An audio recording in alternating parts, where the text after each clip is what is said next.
spell the end of the human race.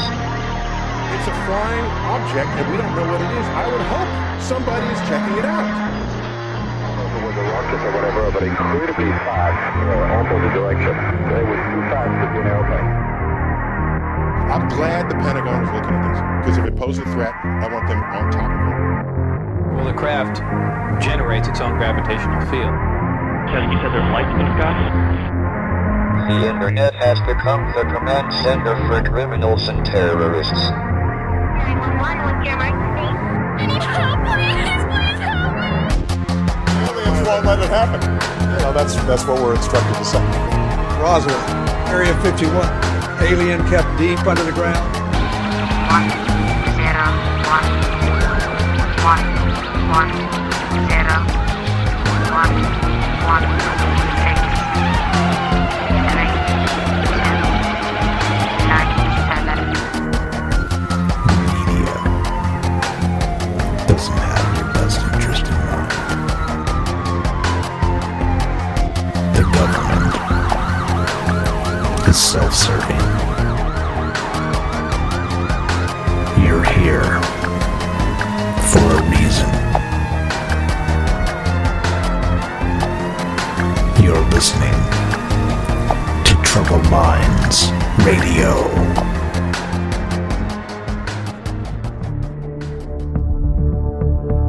Broadcasting live from a secret bunker just off the extraterrestrial highway. Somewhere in the desert sands outside of Las Vegas. From somewhere in space-time, loosely labeled Generation X on planet Earth.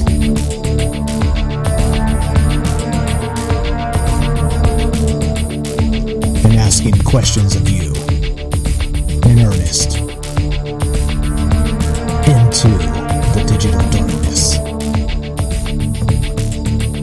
Yo ho, and welcome to Troubled Minds Radio. I'm your host, Michael Strange, and we've got a very special show tonight.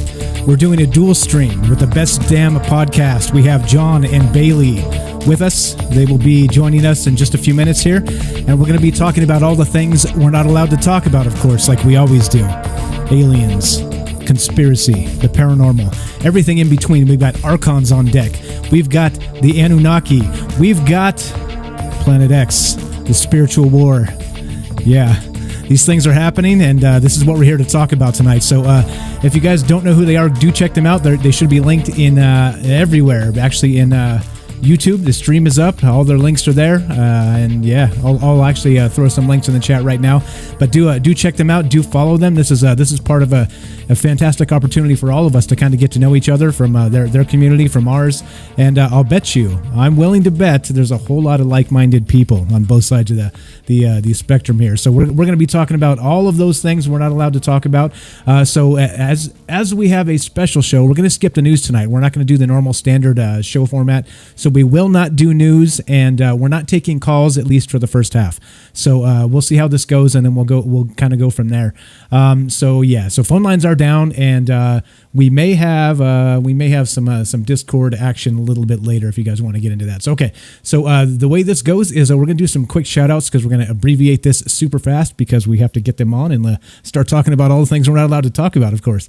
So here we go. Let's do some quick shout outs, and then we're going to do we'll get into Archons and aliens, the spiritual war, and holy smokes, all the rest of the stuff that kind of comes with it. Pretty neat stuff here. What's up? Taylor gets first on Facebook. Thanks for showing up. We got Kane from Australia. That's Taylor from Texas, I believe. We got William. Hello. Excited for today's show. Thank you. Me too. Benjamin, how you doing? We got Larry.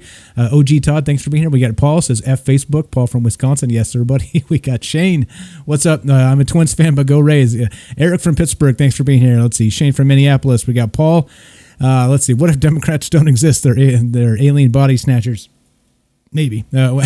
Geez, you guys with the Republican Democrat stuff. What's up, Steven? Hello, good eve family. How you doing? We got Robert. Of course they are. Everyone knows that. What's up, Shane? Who else? Benjamin, Caesar, Diane, thanks for showing up tonight. Everybody shared up on Facebook. It helps a lot. Shane, Paul, Taylor, let's see, who else did I get? I missed everybody. Corey from Toronto. Corey from Chicago. Holy crap, I can't read. Let's see, who else do we got? We got Sherry, thanks for being here tonight. Yes, Taylor from Texas. We got Crystal from Ontario, Canada. What's up? Over to the other chats. We got Eli Gets First on YouTube. What's up? Thanks for showing up. We got Noob Cybot. I see you there on Periscope. I got my tinfoil baseball cap on, ready for liftoff. Hell yeah, you're in the right place. Eddie from Las Vegas on YouTube. Thanks for showing up, my man. Bailey on YouTube there, also going to be in the Discord with us. If everybody doesn't know, Bailey is monochrome on our Discord, so you do know who Bailey is. So there you go. You're about to be introduced if you have not actually met Bailey before. Noble Kal-El on Twitch. I've been looking forward to this one. What's up? Hidden Gnostic on Twitch. I see you there. Hello from Canada. I've been looking forward to this also. Awesome. What's up, Johnson? Easy Restream Bot. Allison. Hello Bailey and all. This is Allison. Hello, Allison. Thanks for showing up. We got Penny. Everybody follow the Curious Bunny on YouTube. We got Cedric, like going crazy when you're already nuts, he says. And let's see. We got Dare to Be Great. What's up on YouTube? I see you there. Hi, everyone. And let's see. I think we're good. Darius from Kentucky. We got Joe from Florida. We got Candy. We got everybody showing up. Everybody's showing up to do the thing, to talk about all the stuff we're not supposed to talk about, right? All the stuff we're not supposed to talk about. Shane says 6 inches of snow in Minneapolis. Yeah. Well, no snow in Las Vegas. 85 degrees and a light breeze. Not a cloud in the sky. I hate to brag, but I'm going to brag a little bit. Only because, like I said, we roast our asses off all summer, so we deserve it right about now. What's up, Armando? How you doing? What up from Palm Bay, Florida? Thanks for showing up. Timothy, hey, what's up tonight? How you doing? I see you on Periscope there. We're going to talk about Archons, aliens, the spiritual war, the Anunnaki possibly, and wherever this leads, maybe Planet X and everything in between. That's what's on deck. Well, we got the Best Damn podcast here with us tonight, John and Bailey, and they will be here in just a couple minutes, and we'll talk about that stuff. Darius, Moo, cattle abductions. Yeah, so this is normally where we do the news, and I just can't help but mention the Jeffrey Toobin. You guys with the Jeffrey Toobin. I'll do a quick little segment on Friday on Jeffrey Toobin, but holy shit, right? Like, these people are sick. These people are just sick. Like, they get on TV and they're high horse and they try and tell us how to live our lives, and then look at the shit these people are into. Like, get out of here, man. Get out of here. Benjamin, let's see. Does anyone have a Netflix account to share? Hey, you can't do that here. I think you're going to get banned from Facebook for that shit. They're always watching. Live long and prosper, says Darius. Let's see. This is sweater weather for us, Mike, says Eddie. Yeah, that's true. I'm actually wearing a fleece because it's a little bit chilly. 85 and a light breeze. I'm starting to get cold. Yeah, definitely. There we go. Okay, so any minute now we're going to have them on. They're doing their intro over there on their show, so we're streaming on both. We're streaming on all of our platforms here. They're going to be streaming on all their platforms there. They're going to be over here in just a second, and we're going to talk about all that stuff. So, again, hang tight. Stick in there, and we're ready to go when they are. So we're just kind of kicking it. I'm drinking some beer. You know me.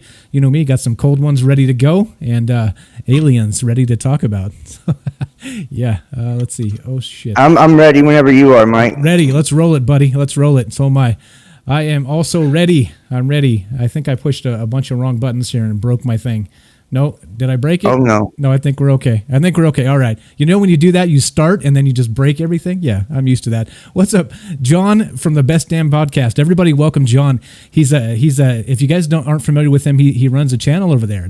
I call him the hardest working man in the stream business. This guy's insane. This is streaming all day, all night, every day. Go over there and check out how often this guy streams. I'm impressed by your work ethic, man. You do a lot over there. And what's up, John? How you doing tonight?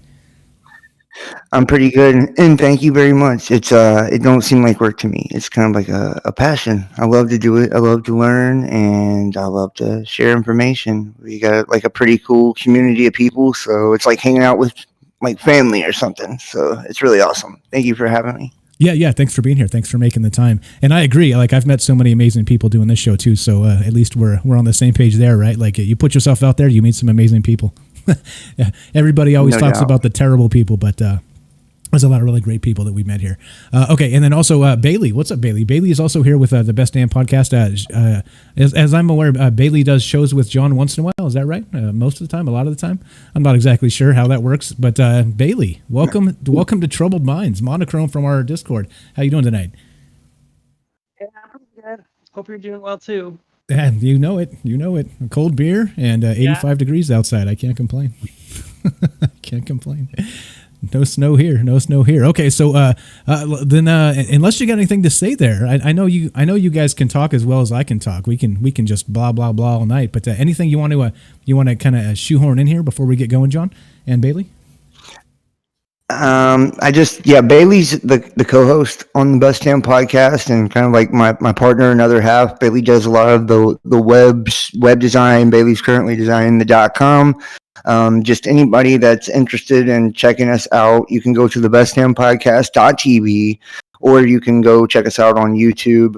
We got a huge community, Discord, all that stuff, and it's everybody's welcome, and we're a different type of channel, that's for sure. But I promise you, you'll find some interesting things. And I just want to thank all of your listeners for having me on and listening to me rattle on tonight. So thank you, Mike. You're pretty gracious. No. Thanks again. Thanks for making the time. And Bailey, anything there? Just gonna say I'm excited for the like kind of conglomerate we have of different ideas and stuff that we're going to be bringing to the table tonight. So I'm just excited to start the show up. Okay, I agree 100%. And anybody else out there, if you haven't checked us out on the other side that's listening, troubledminds.org is the official website. You can find all the socials there. Try and keep it at one URL, so we have one thing to remember, and you can find everything, YouTube and Facebook and the whole deal over there. So do come check it out. We probably do a little more UFOs than you're used to, but or at least I think. You guys don't do a ton of UFOs over there, do you? We actually, we do. We do a lot of sky phenomena. UFOs tend to be a part of it. One of my thoughts about UFOs, though, is that UFOs are commonly a misconception for something else in the sky. Sometimes it's something as simple as like satellites, but a lot of times, people call meteors or what I would call celestial objects UFOs because they don't, relate something that would be planetary to something they would see in the sky this close to us, so they automatically assume that it's UFO or something of that nature. And I don't believe that. I don't want to offend nobody, but most of what I believe that we're seeing as far as UFOs are things like TR-3Bs and things of that nature, and it's a lot to do with deception when it comes to the alien agenda. Okay, fantastic. We will definitely get deep into that one tonight because there's a lot there. There's certainly a lot there. Okay, so I guess let's get going on this. We're gonna. So the topic tonight, guys, like I said, we're gonna talk about the spiritual war that's going on here, right? And just like John said, basically this involves aliens, right? Except it may not be how you think. So we're going to talk about Archons and the Gnostic Gospels is what they're called, right? The Nag Hammadi library. Is that what that is? You want to tell us what that is real quick? The Nag Hammadi codices, they were actually found not too long ago, and they were hidden. And this is basically what people believe is the original scriptures and texts of the Bible. They're written in a different type of fashion, though. As you would see, like the Holy Bible, it's got the punishing God and all of this, and the monotheism. This is more of a story that makes you feel as if it is like an alien invasion, because it talks about this demiurge, this false god that is the god of the blind, Samael, who fell pursuing our spirit down to the abyss. What he did was trapped us in flesh and is trying to steal our light from us, our souls from us. And he created the Archons and all of the little minions that he has. And the whole point of the game is to feed on us. So it's like a soul trap, essentially. And you learn that God doesn't have a name in the Nag Hammadi, that he's the inexpressible one, that a name couldn't, do him any justice because all things come from within God, in essence. Okay, there we go. So Archons is a new term to me. So I always thought them synonymous to demons, right? That's kind of, I always thought it was exactly the same thing. And I guess it is in some respect, but it's also not. Like the more I kept reading about this, the more I kept realizing that this could be the aliens, right? Like this could actually be like some sort of alien influence, like you said, TR-3Bs or some other stuff out there that has which you might call a nefarious agenda. So I got some clips here kind of describing how these Gnostic Gospels start with the mythology of Archons and how they were made. So this is straight from that text. Some guy reading it is fantastic. I'll link the YouTube video so you guys can follow along. But these are just in like quick 2-minute little bite-sized pieces like we always do it over here, so that we can kind of talk about what he's talking about and the text as we go. So I'm going to play part 1 if you guys are okay with that, and let's see what the Archons are all about, and then we'll get into the rest of this. No objections? All right. Action. Part 1. No. Hey, Go ahead. Mike. I have Gnostic Mythos 2. Is that the one you're talking about? Myth of the Archons? If not, I'll just play the audio for my people. Yeah. Actually, here I've got the. Let me pull up the. Yeah, it's this one right here. I'll link it right there in the chat on this side. I'll also link it in Discord. It's this video. This is what the guy is talking about here. Yeah, I forgot. So they can't hear me through your Discord, right? Or can they? Yeah, they can hear. Yeah, I've got you plugged into a virtual audio, so they can hear everything you play and all that. So if you play it, they can hear it. Oh, I see. So it's Okay. cool. Okay, so I'll play this. I'm linking these right now. I'm going to drop it in Discord so everybody can see it there. Here you go. This is a cut up from this exact YouTube video right here. Here we go. I linked it over to you in PM as well. There, John. Okay. All right, so here we Okay. go. Part 1 from this video here. Again, now, crap, my restream chat just took a crap. Oh, good, I'll be able to fix that while we're playing this. Okay, so now this is from this individual. His name is his channel anyway is I can't even say this. it's a big word. It's Fiant Lapides or something like that. So we're gonna. Anybody know what that word is? Fiant Lapides? Yeah, same here. Okay. So anyway, this is a Gnostic Mythos 2, the myth of the Archons. And he's reading straight from the text here. So I'm going to play this clip as I fix my restream chat. So hang in there, guys. I'll be reading you in just a second. Here we go. Archons and how they started in the mythology. And hang tight, guys. This is going to get to aliens tonight. You'll see. But we're starting with Archons and the Gnostic texts. Here we go. Part 1, action. From Sophia, the celestial mother of all living things, was born the one who became the fashioner and ruler of the system of creation. His mother was in great sorrow and anguish when she brought him forth, for she was alone in an abyss of darkness, and her light was diminished. Her offspring appeared before her, and she saw that he was a shape-changer, for he appeared in the shape of a serpent with the face of a lion, and out of his eyes there came forth lightning flashes. And Sophia repented of her desire to bring forth a being in her loneliness, and she wept and lamented over her offspring, whom she named Yaldabaoth, which means Child Lord. Yaldabaoth then went forth into the chaos and fashioned a system of creation that was to his own liking. And into it he placed 12 authorities, 7 kings of the firmament and 5 kings of the abyss. All of these, with their children, were called rulers, for their desire for power and authority was great.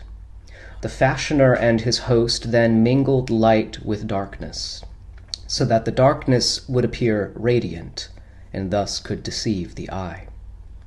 This mixture of light and darkness resulted in a world that was imperfect and weak, for the darkness prevented it from developing an armor of light that might protect it. And great indeed became the weakness of this world, for the darkness that was everywhere mixed with the light invited terrible, evil powers and beings from beyond the system of the world. Thus, Yaldabaoth stood in the midst of the world system he fashioned, and grew arrogant in his pride as he exclaimed, "I am God, and there is no other God beside me." Thus he demonstrated his ignorance of the true character of being and his pride, whereby he denied even his own mother, Sophia. Okay, and so it starts, of course, like many other tales, and everything seems to be okay. And then we have one individual that always rocks the boat, don't we? And I didn't catch this guy's exact name, and most of these names I can't even pronounce. I'm sure you guys can probably help me a little bit with that. But what the hell is going on here so far? Yeah, it's Yaldabaoth. Yaldabaoth, he's a lion-headed serpent. He's also known as Samael, which means God of the blind. He was conceived by thought. Thought is creation. That's why whenever we try to think of a solution to a problem, we create 2 more problems in its place. The Taoists actually believe that thought is the sixth sense, not like, psychic stuff, like, smell, taste, touch, and thought being the sixth sense. The mother actually conceived Yaldabaoth or Samael without permission of the source or the father. And that's why he was born as a distortion into darkness. He was hidden on a throne behind a cloud, and because he was all alone, he said, "It is I who am God alone, and there is none apart from me." Thus sinned against the entirety, because he took the name of God in vain, right? People think it's saying a cuss word like GD. It's not. It means you're taking the title for yourself in vanity, right? So he said, "I'm God," right? Taking it for himself alone. The seven kings or whatever he created are actually the elements. That's what they are. They're water, fire, wind, all of that. 7 spirits, 7 sisters. There's a million different things in the religions that speak about them. That's why whenever you're initiated into the mysteries, you're taken out to the desert for 40 days, where all of the elements are separated. Right? Water is separated from wind, wind is separated from dirt, so on and so forth. So Yaldabaoth is essentially Satan. That's what he is. He pursued us down to the abyss. We're that spirit, that light that was pursued. He tried to take hold of our image. He raped our image. And when he did, he tried to trap us in a body. He couldn't raise us up from the ground. So the Heavenly Father, or the Source, actually breathed a living spirit into our nostrils and made us rise. And in Samael or Yaldabaoth's ignorance, he thought that he did it. Right? So every time you look at Old Testament and you look at the God, and remember, Bible, bi, like as in bisexual, Baal, as in the Canaanite god, right?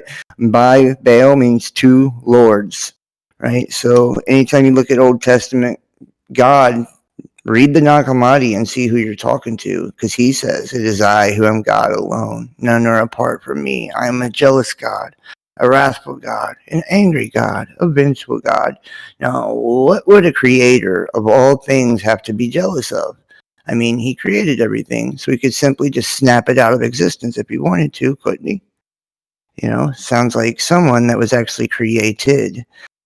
In Christianity, they tell people, they say that Lucifer, or Hillel, he presents himself as an angel of light, in that Hasatan, or Satan, or Abaddon, Apollyon, Shiva, he's got a million names, the destroyer, that he placed himself on the throne of God. And when everybody reads the Bible or any text like the Nag Hammadi, codices, or anything, they just throw that fact away. They think that Satan didn't put himself on the throne. So then they're reading it and they're thinking, "Damn, God's mean. Why is he doing all this stuff? This is crazy. God's a psycho." Well, you forgot the very simple fact of, you were told he put himself on the throne. So it's not always God that they're talking about. You have to check the attributes of who you're reading about. If he's angry, jealous, vengeful, wrathful, trying to make war, then chances are he's probably not the loving Heavenly Father. There's a difference, but that's the great deception. It causes the whole world to worship the wrong guy. Yeah, and like some people saying here in the chat, there's always somebody that's got to ice skate uphill, huh? There's always got to be that guy. Yeah. And he's that guy. He's that guy. Great comment, guys. I mean, like I said, somebody always got to rock the boat. It's this dude, and he's basically kind of twisting reality as it. I guess this would be like akin to the biblical Garden of Eden. Yes, in that sense, where you have something where everything was fine, balance was achieved, and then this individual steps up and tries to take over one way or the other and say that I am he or the source now, and that is obviously not the truth. So again, we're talking about the Gnostic Gospels, guys. This is the Nag Hammadi library, the codices, and this is different than your biblical scripture. So very different. If you're not familiar with this, hang tight, because you're probably going to learn something tonight, I would imagine, for sure. And if you're familiar with this story, hang tight even deeper than that, because we're going to get to aliens. So hang tight. Hang tight. Anything there, Bailey, on the rest of this before we play part 2 of the Archons and the mythology here? No, let's get to part 2. All right, part 2. Let's roll it. Let's roll it. Part 2, Archons, action. She, however, looked down on him from on high and exclaimed with a loud voice, "Thou hast uttered a falsehood, O Samael."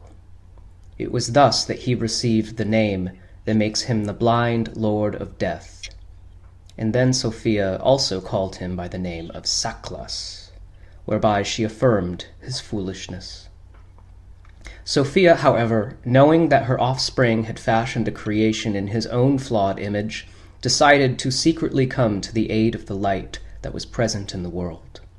She descended from her habitation and came close to the earth, moving to and fro over it, and thereby conferred her wisdom and love upon the system that the foolish fashioner created. It was her mighty spirit that moved upon the face of the waters, as was stated in the account of creation rendered by Moses. The rulers thought that they alone created and ordered the world, but the spirit of Sophia secretly contrived to place splendid archetypical patterns in the fabric of their work. Then a great wonder appeared in the heavens, the form of a man, majestic and glorious to behold. And the image was accompanied by a voice that exclaimed, "The man exists, and the Son of Man."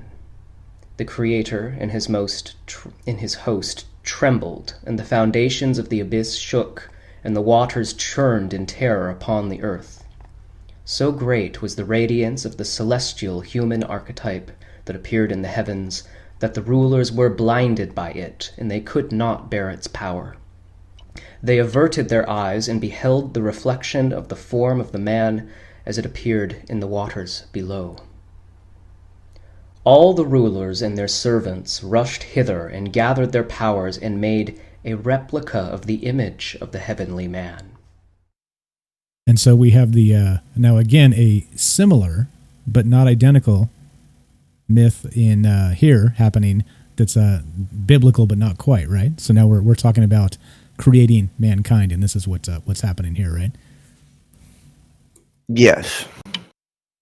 Okay, so go ahead. Yes. Go ahead. Go well, no. I was just going to say, yeah, this is it's really the same story. You can exchange Yaldabaoth for Samael. They're the same person. And if you look, and that's the thing about the Nag Hammadi, I think that kind of loses credibility with some people because the names can vary and be different, but ultimately, at the end of the day, it's telling you the same thing over and over and over, that you once were a piece of God, and that you're the Holy Spirit, and that this entity, this being, whatever it is, has tried to take that for itself, for its own, and has fragmented us into pieces and created reproduction to harvest us at the end of the day. So it's pretty wild stuff. And you think about Samael calling him the God of the blind, and then think, Mike, look around you, bro, at the world right now, and how many people are actually asleep to the corruption politically, the religious corruption, just on a worldwide scale, to the fact that there are a small group of people that are controlled by the Jesuits that are actually profiting off of pain and suffering and torture, and 99.9% of the world is blind to this. That's why he is the God of the blind. Yeah, so kind of looking into some of this, that's part of this spiritual war here, right? Is that we're going to get into a little bit later, and as we go, is that there's all of these things happening. We call it the upside down over here on this show. How we're supposed to pretend that everything is the way it is, and everything is supposed to be this way. There's like this bizarre, I don't know, like it's supposed to be the status quo. Like, you were supposed to shrug our shoulders and, just like you said, like, ignore the corruption. And it's on all levels. It's political, it's spiritual. I mean, we have these human trafficking rings and child molestation. I mean, it's on and on and on. Like, literally everywhere you look, there's something terrible going on. And yet you turn on the TV and they're never talking about these terrible things. It's always some other brainwash to distract you from the other BS that's happening. And there's a ton of nasty stuff. The harder you look, and you don't have to look that hard. That's the worst part. You just don't even have to look that hard. It's out there, right? Like, this stuff is out there. I think it's funny that you call it the upside down, though, because in the Bible, in Genesis, as well as in the Nag Hammadi codices, it talks about separating the waters of the firmament, right? And whenever people, they don't really consider this, and then they even talk about Samael makes a distortion, a reflection of everything. Go look into a puddle of water and look at yourself. And what are you seeing? You're seeing an upside down projection of yourself. And it talks about in the last days, or in the time of distress, or in revelation, tribulation, whatever, everybody who overcomes, it's literally talks about, like Michael, he will stand up, to stand upright, like literally to flip over, to be turned from being upside down, right? And all of it is describing the reality in which we live in is upside down. It's an inversion of the heavens above and what we were meant to be a part of. And you see it in our wording. You see it in everything. You can look at, for instance, just a word, Walmart, right? And the Waltons and their association with the internment camps and World War II and the Japanese and all of that, right? And then look at the word. Mart law, right? The inversion's right there. Or Christianity, right? Christ, anti, right? Anti-Christ. You know what I mean? It's right in the word. Everything is inverted, and it's right in your face, and that's what this place really is, according to the demiurge perspective and the Archon perspective, is to divide and to invert. So it's all over the place if people are willing to look at it. And it's strange how Stranger Things calls it the upside down, isn't it? yeah, exactly. And oddly enough, like in Stranger Things, you have these monsters coming through portals from other dimensions, right? Which you could probably describe as, at this point, we haven't got to them yet, but the Archons, right? Mm-hmm. Definitely some sort of Archon influence going on here, right? Go ahead, Bailey. I heard you there. Oh, I was actually going to say the same thing. You know, if you think about Stranger Things, that show really is about military abductions, gang stalking, and reptilians. You know, if you think about it, really, the Archons from the Upside Down, you know, are the idea of reptilians in, you know, the more standard kind of conspiracy alien discussion is really about, you know, essentially a reptile man, right? Almost as if it was like a snake were to have met with a man, right?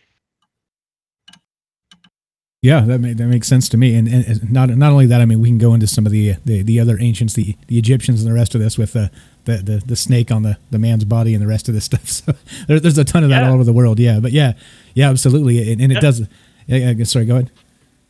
That's the most interesting part about it, you know, is you can see it everywhere once you start noticing where the keys are, right? Once you can unlock the doors, every one of those stories kind of all comes together and becomes the same story. Yeah, and so we talk about it over here as basically the Anunnaki story, right? And we'll get to them at some point tonight too, I think. But it's not. It's like the religions of the world are what they are, and it seems to be all based on the exact same thing. Like, this is not new to anybody who's been paying attention, right? This is all normal stuff. If you read anything and kind of dug into a little bit and put two and two together, like these religions kind of flow together, and the names are interchangeable, and the rest of this. So definitely fascinating. And another myth I've heard here about, I say myth only in the sense that it's another creation story. I don't mean it as true or false, so don't take it that way. But another creation story, right? So it's whether you believe this to be true or whether you don't, or whether you think it's an ish version of what actually happened. That's up to you. Again, I'm not here with answers, so please don't take anything I say as gospel. because that would just No, that's funny. yeah. Let's not do that. Let's not do that. So again, I'm the questions guy. I'm not the answers guy. So don't be offended by any of the things I say. I don't know that these are the mythologies, and this is new to me. So I think this is fascinating as hell. So they're about to create mankind in this myth now. Now they're looking at, just like you said, John, the reflection, right, of themselves in the water. And it's not themselves, but it's kind of close to themselves. It's like you said, it's sort of an inverted version. And so now let's go to part 3 of this. And this is from the Gnostic text. This is from the Nag Hammadi library. I can't even say it. And part 3, and this is about the creation of mankind. And it's going to turn a little bit dark after this. So here we go. Part 3, Archons and action. But their work was faulty and feeble, because the force of Sophia was not in their creation. The counterfeit man was dull and insensate, and crawled on the earth like a worm. Sophia then sent down several of her messengers of light, and they secretly entered in the mind of Yaldabaoth, causing him to breathe into the pitiful creature, thus bestowing life upon him. The fashioner thought that it was he who endowed man with life, but in reality it was his mother, Sophia, who gave humanity true life. And the man stood up, walked, and was surrounded by an unearthly light. Yaldabaoth and his host now came to recognize that the man was in fact a being whose spiritual power and intelligence exceeded their own. Filled with envy and rage, they attacked the man whose name was Adam, and cast him into the darkest region of matter, there to languish in sorrow and deprivation. But Sophia, in cooperation with the highest powers of the fullness, sent a helper to Adam to instruct and assist him with wisdom and spiritual strength. The helper was a woman who came to be known as Eve, but whose true name is Zoe, meaning life. The wise feminine spirit entered Adam and was concealed in him, so that the rulers could not recognize her presence. The rulers now conspired and devised a plan whereby they hoped that the man could be deceived and remain a captive to their designs. They made a garden filled with the beauties and delights of the earth and placed Adam in the midst of it, providing him with every kind of pleasant object he could desire. But the beauty and the pleasures they offered him were deceptive and corrupt, and designed to keep him a captive of the rulers, without a will and a life of his own. Now, isn't that interesting? Trying to keep him occupied with other things, less important things than he should be paying attention to. What does that sound like? What the hell? Yeah, it sounds like he is being distracted intentionally, doesn't it? The same thing that happens to this very day, where we are bombarded with television, electronics, for women, whatever, right? It's all to keep you from focusing on you going inside you. Is to keep you looking outside of yourself and spinning your wheels, basically. Yeah, and so we're even talking. So these are again the Gnostic Gospels, right? So that they found this in 1945, I believe, in what's the name of the town? I keep messing it up, but okay. So this goes back to the time Nag Hammadi. Nag Hammadi. That's it. Thank you. I keep I keep getting like Star Wars names go through my mind when I try and say that. I'm all Greedo. You know what I'm saying? Like no. It's better I probably don't try and say it. Okay, so there we go. I'll call it the Gnostic Gospels. You guys can forgive me here. All right. So now in my crash course here on these texts in the last 24 hours or so, it seems like this is way different than the Bible, right? First there were some parallels. Now this is kind of not really the same at all, is it? This is a very different, in a lot of ways. Comment on that, or we can keep on trucking here with the clips. Yeah, I think it's very different. Oh, go ahead, Bailey. Go ahead. You haven't spoke.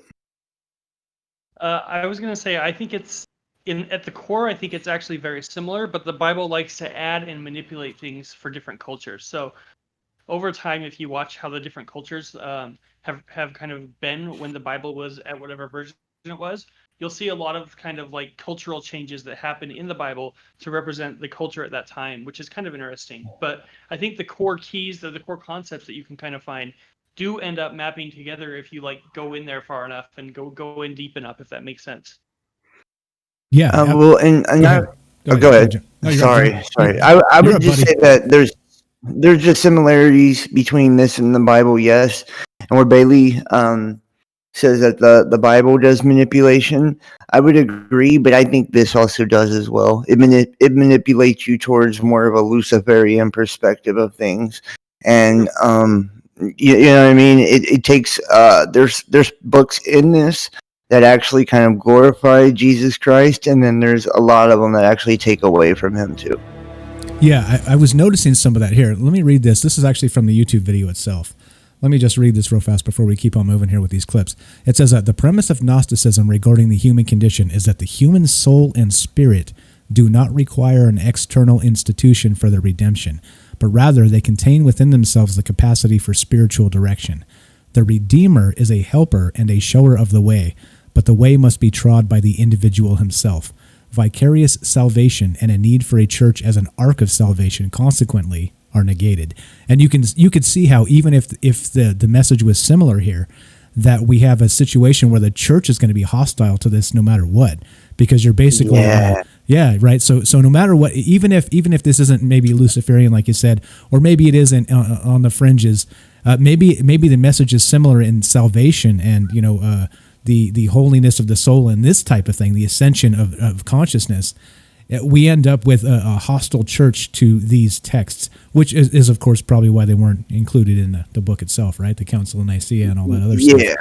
So yeah. Well, I don't think the whole thing is like Luciferian. I believe, like with any book, there is extremes. You know what I mean? One way the Bible's got extremes on some of their books that make you basically hate your own skin, your own flesh. So I mean, there's extremes in each thing, and some of them, the books associated with the Nag Hammadi, are very Luciferian. Some are not, and some, like what you're saying right now. That's why I do believe they did do away with it, because it takes the need for an external church, it takes a need for an external teacher, it takes a need for an external anything out of the equation, and of course diminishes their power as a result of that, which is that's right. Which is not good for them, but good for the individual, right? Good for, and that's what I'm all about, right? I think everybody should be able to make up their own mind and not be told what to think and when to think it. Like the discovery of yourself comes from yourself, and I think that we should be given time without pressure to be able to do that. And at least in that sense, this rings a little more true to me than the you got to be there on Sunday at 10:00. Yeah. Well, I think that the Bible, though, because of the Masonic control of it, has been heavily manipulated and kind of cryptographically coded even. And if people were able to understand the Bible, they would see that the message is not what you're being told by organized religion at all, especially when you read the words of Christ. That's the theologist, the people with these degrees that went to seminaries and all of this and have official degrees from these Jesuit schools of training that are really just mind control factories. They're just regurgitating the same it's called exoteric. Whenever you're in the mysteries, you give the masses the exoteric meaning, and the esoteric is what the initiate knows.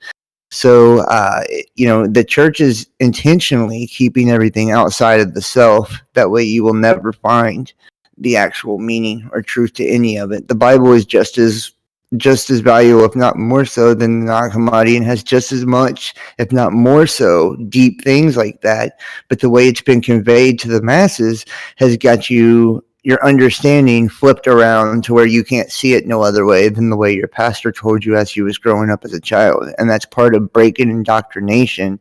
And when it talks about being born again in Christ, That's what it means when you die to your old set of beliefs. When you see the false paradigm of religion, politics, society, all of it. Once you see that your foundation was built on sand, and it just can't stand. And the person that you were told you were, all the labels and identities that you were given and you accepted, they all die and they fall away, and a person is reborn. They know who they are. That's why Christ was crucified in the place of the skull.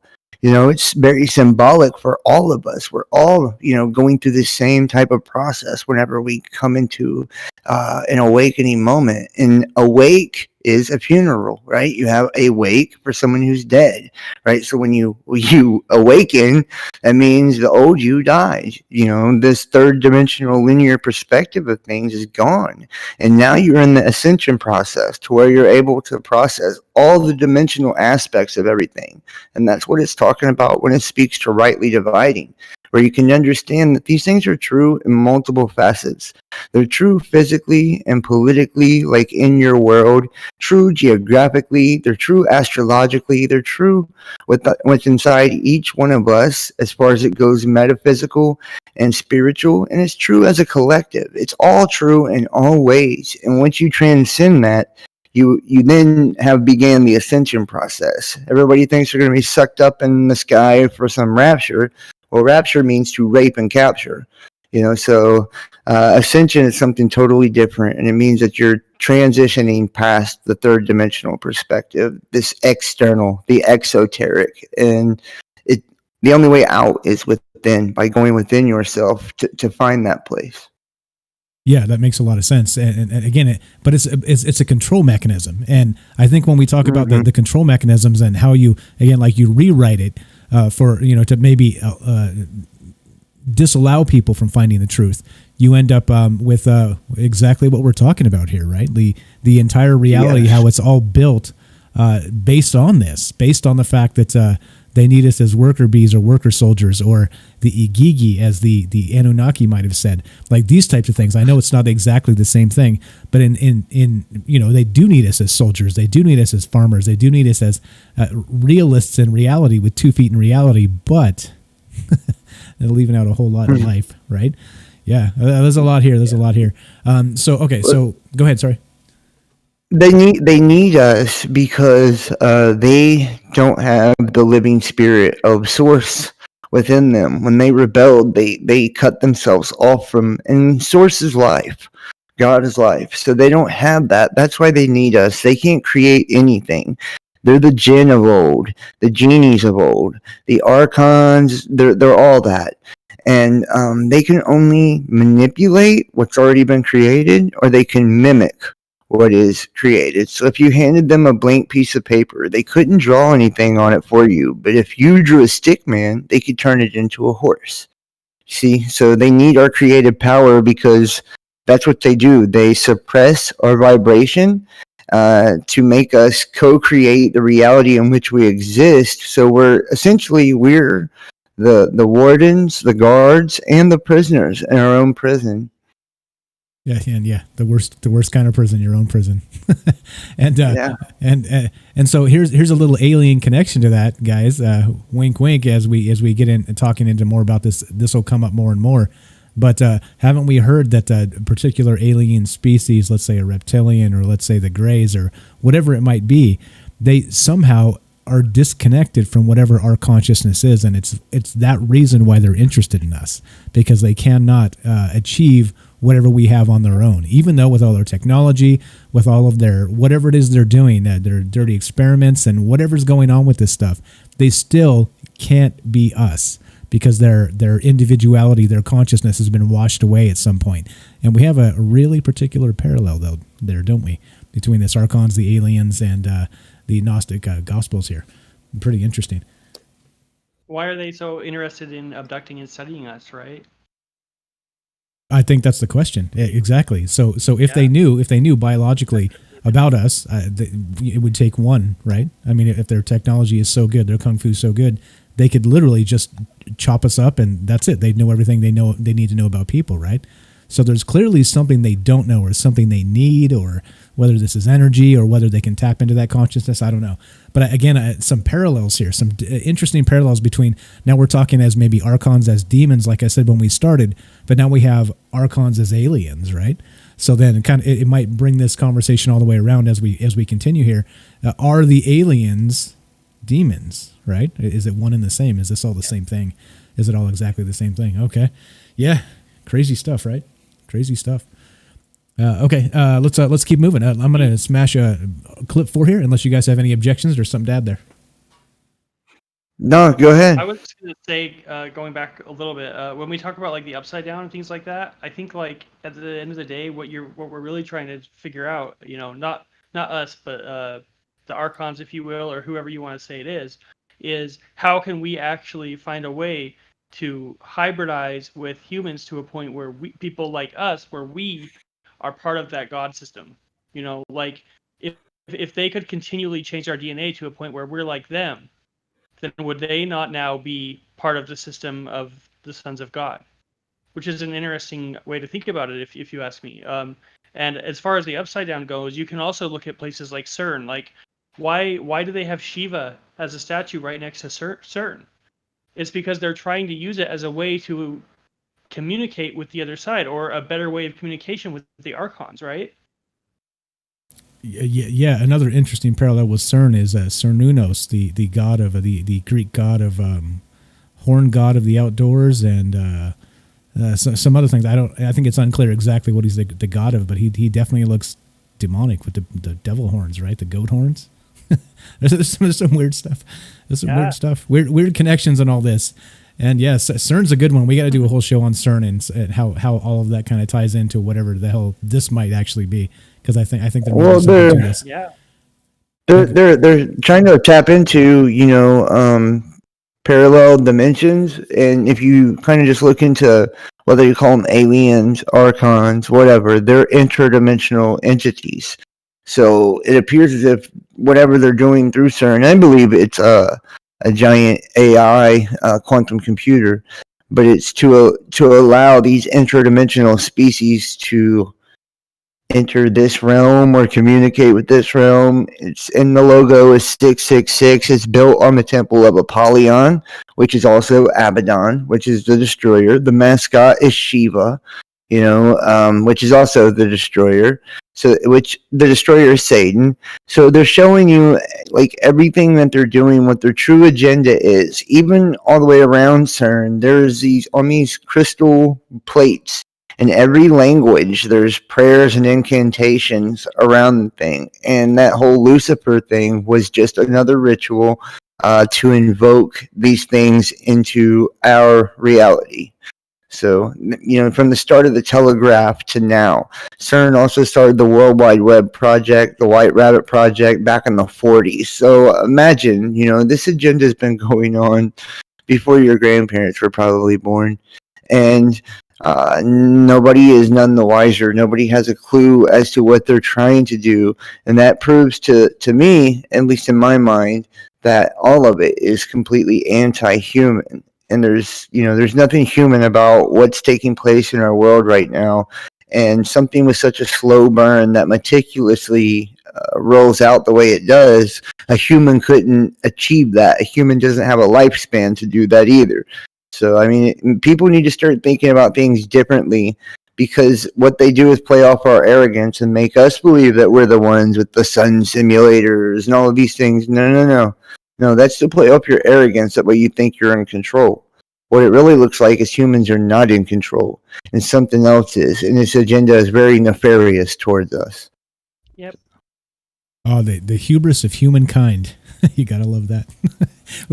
we tend to think we're a lot bigger than we are, and weird, because you get this same thing to where we have this ascension possibility and capability, but we seem to think that we're there, let's say quite a lot sooner than we actually are. Yeah. Sure. Yeah. Definitely. Okay, let's keep on moving here. So this is we're here with the best damn fam. What's up, guys? Shout out to you guys. Thanks for listening. Thanks for being part of this. And this is John. This is Bailey, and we're talking about Archons. We're talking about aliens. We're talking about the Gnostic Gospels. We're talking about how this might actually tie into the Anunnaki somehow. And eventually, we may get to Planet X and have that as part of the conversation, and the Anunnaki as well. So here we go. This is part of the mythology of the Archons, straight from the Gnostic Gospels, and part 4, and they had just created man, and it seems there's a little jealousy brewing, and that the Archons are not quite as perfect as mankind, and there's a number of reasons for that, so many of which we just discussed. So here we go, part 4 of this. Again, this is from a YouTube video by a guy I can't pronounce his name. Pronunciation is not my strong suit, but here we go, part 4. That's why I play the clips and let them pronounce the hard words. Here we go, part 4, and Archons and the mythology action. A tree was also planted by them in the garden that contains their life, and that they forbade Adam to touch or eat the fruit of.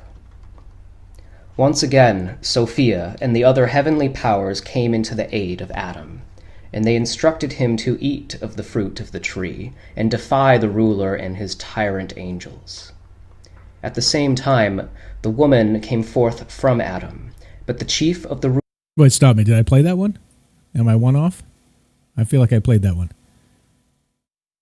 Let's skip to 5. I think I played that one. So at the end of that, right? They tried to distract him, right? Where's that? Hold on. Excuse me for just a moment. I get lost, right? You get lost in your own thought, and you can't count to 3 or 4. Hold on one sec. Their work was faulty and feeble, but the beauty and the pleasures they offered him were deceptive and corrupt. Okay, yeah, that was the last one. Here we go, part 4.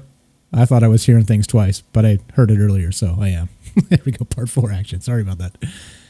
A tree was also planted by them in the garden that contains their life, and that they forbade Adam to touch or eat the fruit of. Once again, Sophia and the other heavenly powers came into the aid of Adam, and they instructed him to eat of the fruit of the tree and defy the ruler and his tyrant angels. At the same time, the woman came forth from Adam, but the chief of the rulers recognized her as having the light of Sophia in her, and he was enraged. He pursued her all over the garden, having subdued her, raped her, and she conceived 2 sons by him, whose true names were Elohim and Yahweh, although they became known as Cain and Abel. But the shining spirit of wisdom that inhabited Eve fled while this ravishment took place, so that the only human Eve was thus shamed, but not Zoe, the living spirit.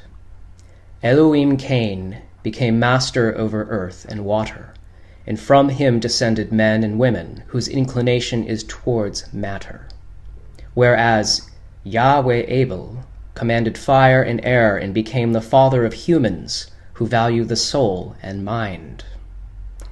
Adam, however, recognized what the tyrant ruler had done and subsequently fathered a son by the name of Seth, whose inclination was towards spirit, and who became the father of those who desire gnosis and who strive for union with spirit.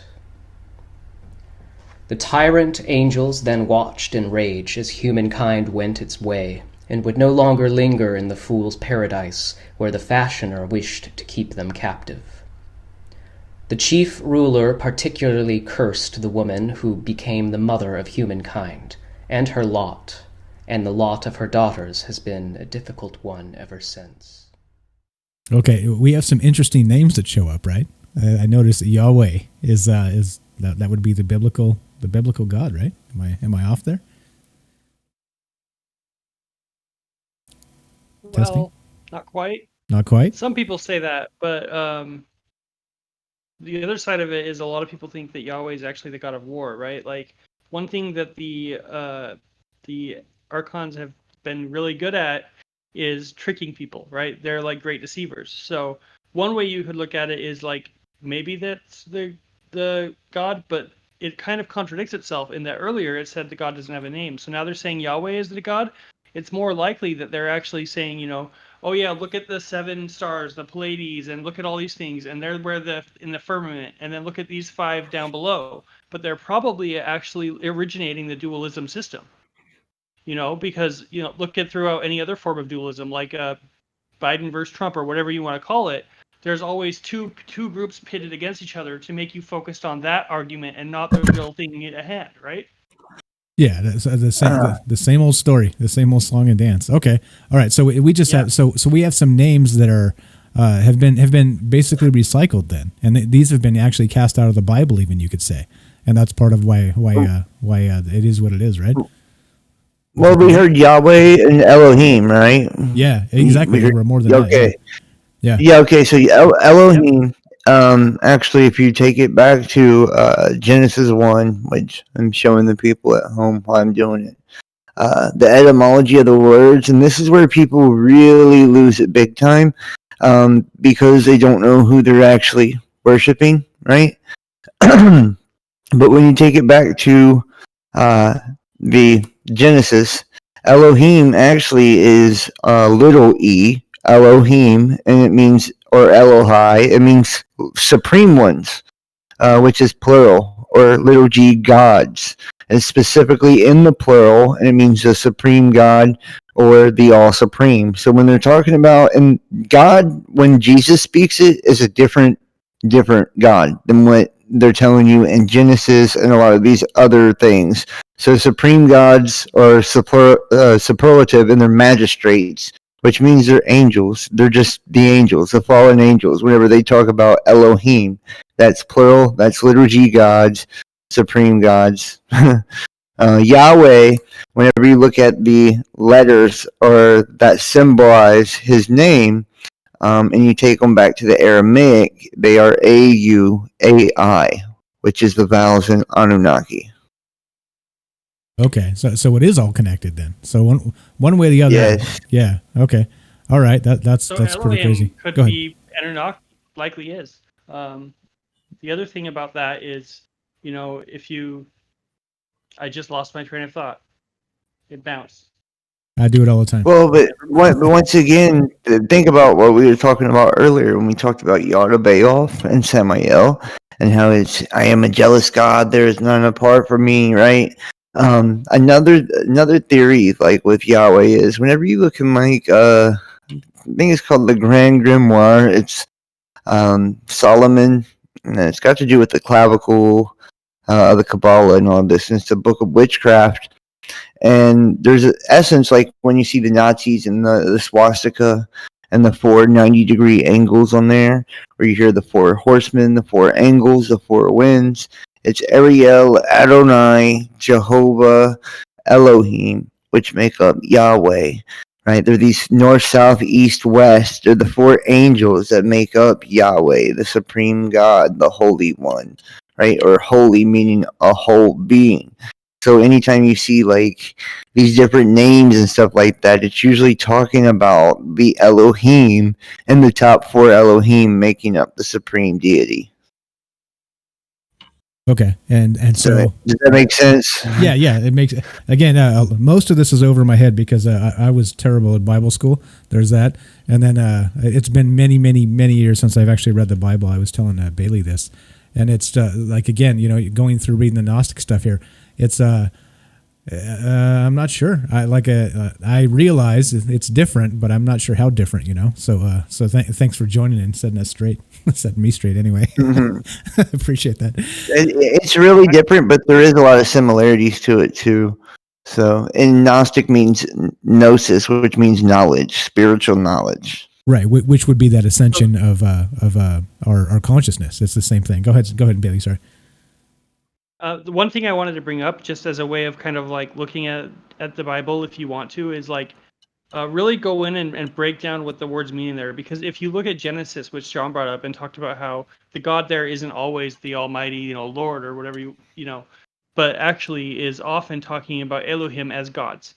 And you can see a really obvious example of this if you look at it in Genesis 1 versus Genesis 2, where Genesis 1, the entire time it's talking about Elohim as creating the world through the energy of the Son of Man, willing it through God, right? And then in the second, in Genesis 2, you then see it talk about the God as Lord. And that's the first time it mentions the Lord God, right? And so at that point, it starts talking about how the Lord God comes in and takes over this and says, okay, well, the sons of God will this, so I will help make it happen, right?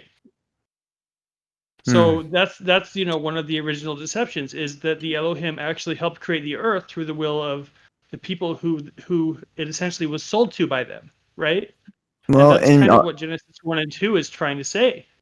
Well, and it's also telling us also that when we're made in the image of God, when you look at that, an image means a phantom, an illusion, a projection, an idol, or a vain show, meaning a show of vanity. So it means that your physical essence is not really you. And that's the trick, is to make you think that this is your only reality. That way you give all your energy to it, and they get it, they keep it. Right? All the evil that you have within you is meant to be transmuted into light before you die. Well, or you give it away. So they want you to either give it away, focus on this reality and cling to it like it's your only life, when you're actually in the system of death. And that's why all the cults worship Saturn, the death cult. And that's the name of the game, is to take your spirit, to take your soul. And it's hard to perceive that you're actually just, this projection, this vehicle for the real you, which is your spirit. That's not even inside your body. It's more like your aura, like around or outside your body. It's bigger than this. Yeah, it's bigger than this. It's more important than anything you can imagine, but it can't be stolen. It can only be given away. And that's why everything is about deception and to getting you to give it. Yeah, and there's no speaking religious wise or worldview wise, there's no right or wrong to this. Am I right? I mean, there's ascension, there's a process, and it's personal. Am I right with that? Like you can be any religion in the world, and you could still have your footprints in the same ascension process. It's just different, right? The different terms, the different. Is that right? Am I right in guessing that? No, I disagree. I mean, I think that, yes, any religion, if done right, probably could take you to a good place, and they're all good for you. But no, there is what you call the front door and the back door. And the back door won't take you to the land of milk and honey, so to speak. There's a right way and a wrong way to do it. In a lot of religions, the reason that they'll say Christ is the truth, the way, the life, and the only way to God, because the way he's trying to teach you is through the front door. A lot of the other things with the Kundalini stuff and all of that, that's Hermeticism, and that has to do with the back door.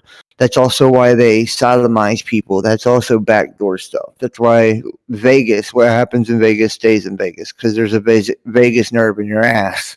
So they activate your Kundalini and a backdoor awakening through doing so. So yeah, I mean, religions, if you are doing it naturally, you are doing it through the front door, then I don't care how you get there as long as you get there. But the reason that, they've created the concept of Christ and all of that, I believe, is because pretty much 99% of the religions go through the back door too. Hey, what are you trying to say about Vegas, man? I live there. Everybody slow down. Everybody slow down. Well, I'm just kidding. It's modern day Sodom. You're cool. I'm just kidding. I don't take it personal. Okay. There's nothing new under the sun. There's nothing new under the sun, and we're Babylon, and that would be modern day Sodom. So, right. That's what they do. They repeat the story over and over and over again. It's their script. Right. Got it. Okay. So again, we're gonna get hang tight, guys. Hang tight. We're gonna get to aliens. We're talking about the Gnostic Gospels, the Nag Hammadi. I think I said it right. The codices and what this means. And there's a lot here. There's a lot. It is not. If you read these things, I was kind of going through it last night. It's not an easy read. It's not one of those things where you just buzz through it and you're like, yeah, I got it. High five, ascension. It's not like that. Trust me. It's kind of like reading the Bible, as you would expect, right? You go through and is it parable? Is it not? Is it semi-literal? Is there something involved here that maybe you're not getting? Yeah. Anyway, definitely good stuff. Archons, moving on, part 5, and we'll keep on talking about that and how this, again, it kind of loops around to our Archons, demons, and aliens, and is it all related? Here we go. Part 5, action. Nevertheless, Eve gave birth to a daughter named Noria, who was filled with true gnosis, and who remained on earth for a long time as a helper of humanity. Because she was wise and knew the schemes and true evil, and the evil works of the tyrant angels. Meanwhile, humans multiplied, and, instructed by Seth and Norea, many turned to Gnosis, so that the rulers had few men and women who would accept them as divine and follow their laws. The tyrants gathered and declared that they wished to destroy all humans who were not subservient to them. They caused a deluge, from which they intended to save only those who were still beholden to them, among whom was a man named Noah. The chief ruler approached Noah and told him to build an ark whereby to save himself and his companions from the deluge. Norea, however, learned of this, and in order to frustrate their designs, she first attempted to dissuade Noah from constructing the ark. But when she did not succeed in her attempt, she blew fire upon the ark he had built so that it burned. Noah, however, being stubborn, built a second ark. The evil angels then assaulted Norea, wishing to ravish her as they did her mother Eve. But a great angel of light named Elelith rescued her and gave her strength to continue with her mission. The knowers of truth hid themselves in a luminous cloud high above the mountains and were saved from the flood. So with the help of Norea, the scheme of the tyrant angels was frustrated. Ever since those days, humankind lived in conflict and division, for the chief ruler had divided it in wrath. True gnosis became rare, and the children of men learned about useless and dead things, and their knowledge became worldly and corrupt. Still, the human race was never left alone, for it had helpers in the high aeons. All right, so now we've got the flood, we got our biblical Noah, and we've got the Archons messing with them, burning down the first ark. This is again, right? Some things that a little bit different, probably a little bit different. Interesting as hell, I think, but yeah, definitely a different story. Kind of like you said, alien invasion, right? they're messing with isn't it crazy? Yeah. Oh yeah. There's a lot here. Sorry, go right ahead. No, well, I just think it's like really crazy, and this is one of the things. I think that, just in my opinion, I know some people out there, they read the Bible, they think that's all you can read. I would disagree. I think that anything that would expand your spectrum of what you can learn is good for you. Just remember to use discernment and critical thinking when you're reading anything. But one thing I've really always loved about the Nag Hammadi is the amount of detail it gives. It gives a very, very descriptive picture and version of all of these stories, including the biblical flood. And it gives you a deeper understanding of what is actually going on, what you're up against, how this is, essentially an invisible enemy, but at the same time it can inhabit, bodies and things like this. And that in truth, this is what is... it's really about you and your own sovereignty, understanding that who you are in all of this and how special you are, and trying to maintain that and not allowing one of these entities to gain control over you, or to trick you into worshiping them or whatever, right? Because that's what they dig fear. They feed off of energy. And, I think that it really makes it a lot more real. When I was a kid and I used to hear the Bible, it sounded like fairy tales. When you read this, there's something different to it. It's got a different type of edge to it that makes it appear more real, more detailed. Yeah, and again, like I said, there we have the entire just the entirety of consciousness here. Again, so consciousness and spirituality, they're different, yes or no? Like your consciousness and sense? So. No, it's the same process. It's just at different terms, right? So we end up trying to one way or the other get there, whatever there is, wherever the pearly gates or whatever this happens to be. And I don't know. I don't know. You guys can tell I'm not a religious type. Like I said, I haven't read the Bible in many, many years. And I'm not religious either. I would consider myself spiritual and a follower of Christ, because I think that he was trying to tell us how to escape this place. But I think it ultimately, boils down to, you know, those who are willing to go within and try to not take sides in all of this. I say choose not to choose, because that's what it's about, is to divide you in the politics, the religion, and all of that. And really embrace who you really are and be unapologetic for it. Don't allow the shame and the guilt matrix to hold you down, to weigh you down, and keep you stuck in this system. And don't allow even a lot of these books, they're filled with punishments and all of this. You have to think, if there is a creator God, would he make you just to give you a bunch of rules that don't even allow you to experience anything and then throw you in a pit of flames? Mine wouldn't do that. So, at the end of the day, I think it's just about all of our own personal journey and learning who we are and trying to connect with each other, impact each other's lives the best that we can. Yeah, it does seem peculiar. The old, I was actually reading some of the interpretations of that, the Gnostic Gospels, and they were saying that they at least from one source I read, they were interpreting the Old Testament God as a particular different individual than what Jesus ushered in the New Testament. Is that right? Is that yes? Yaldabaoth. Yeah, he's Yaldabaoth and Samael. He's Satan. Okay, so that is exactly the individual we're talking, the demiurge here, right? It's the same thing. Yes, okay. Yes. But think about it. Moses went and talked to a burning bush. Okay, Archons are made out of fire. Seraphim are made out of fire. Satan was a fallen angel, a seraphim and a cherubim and an archangel. Lucifer, same way. He was Hellel before he fell, hence the word hell, because he's the emperor of the underworld. And then the god of this world is Satan. They're also from the Anunnaki tales, Enki and Enlil. That's why Earth is named Ea, Earth, because that was Enki's name before it was changed to Enki. It was Ea, Earth, EARTH, right? Earth. And he plays a role of Lucifer. And then the Lord Commander was Enlil. He plays a role of Satan, the false light, and the one who sits on the throne of God. It plays out over and over and over again, and it's in every tale. And these guys give us the false paradigm of light and darkness so they can get both sides. They want the sheeps and the goats. They want the left and the right. They don't want nobody to escape from this place. And you have to see that the deception is duality, and you have to walk that middle way like Jesus talks, right? To be able to escape it and not allow yourself to be divided by any of these things, because a house divided against itself cannot stand.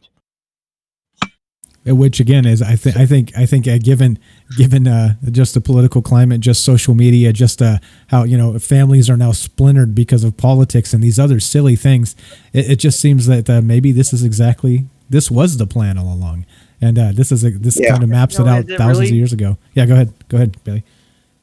Is it even really politics anymore if you can't even talk to someone about it because they don't even follow the information anymore and they just believe the side that tells them what they're told? Like, at some point, it goes beyond that, even to a point where it's just people rooting for their team.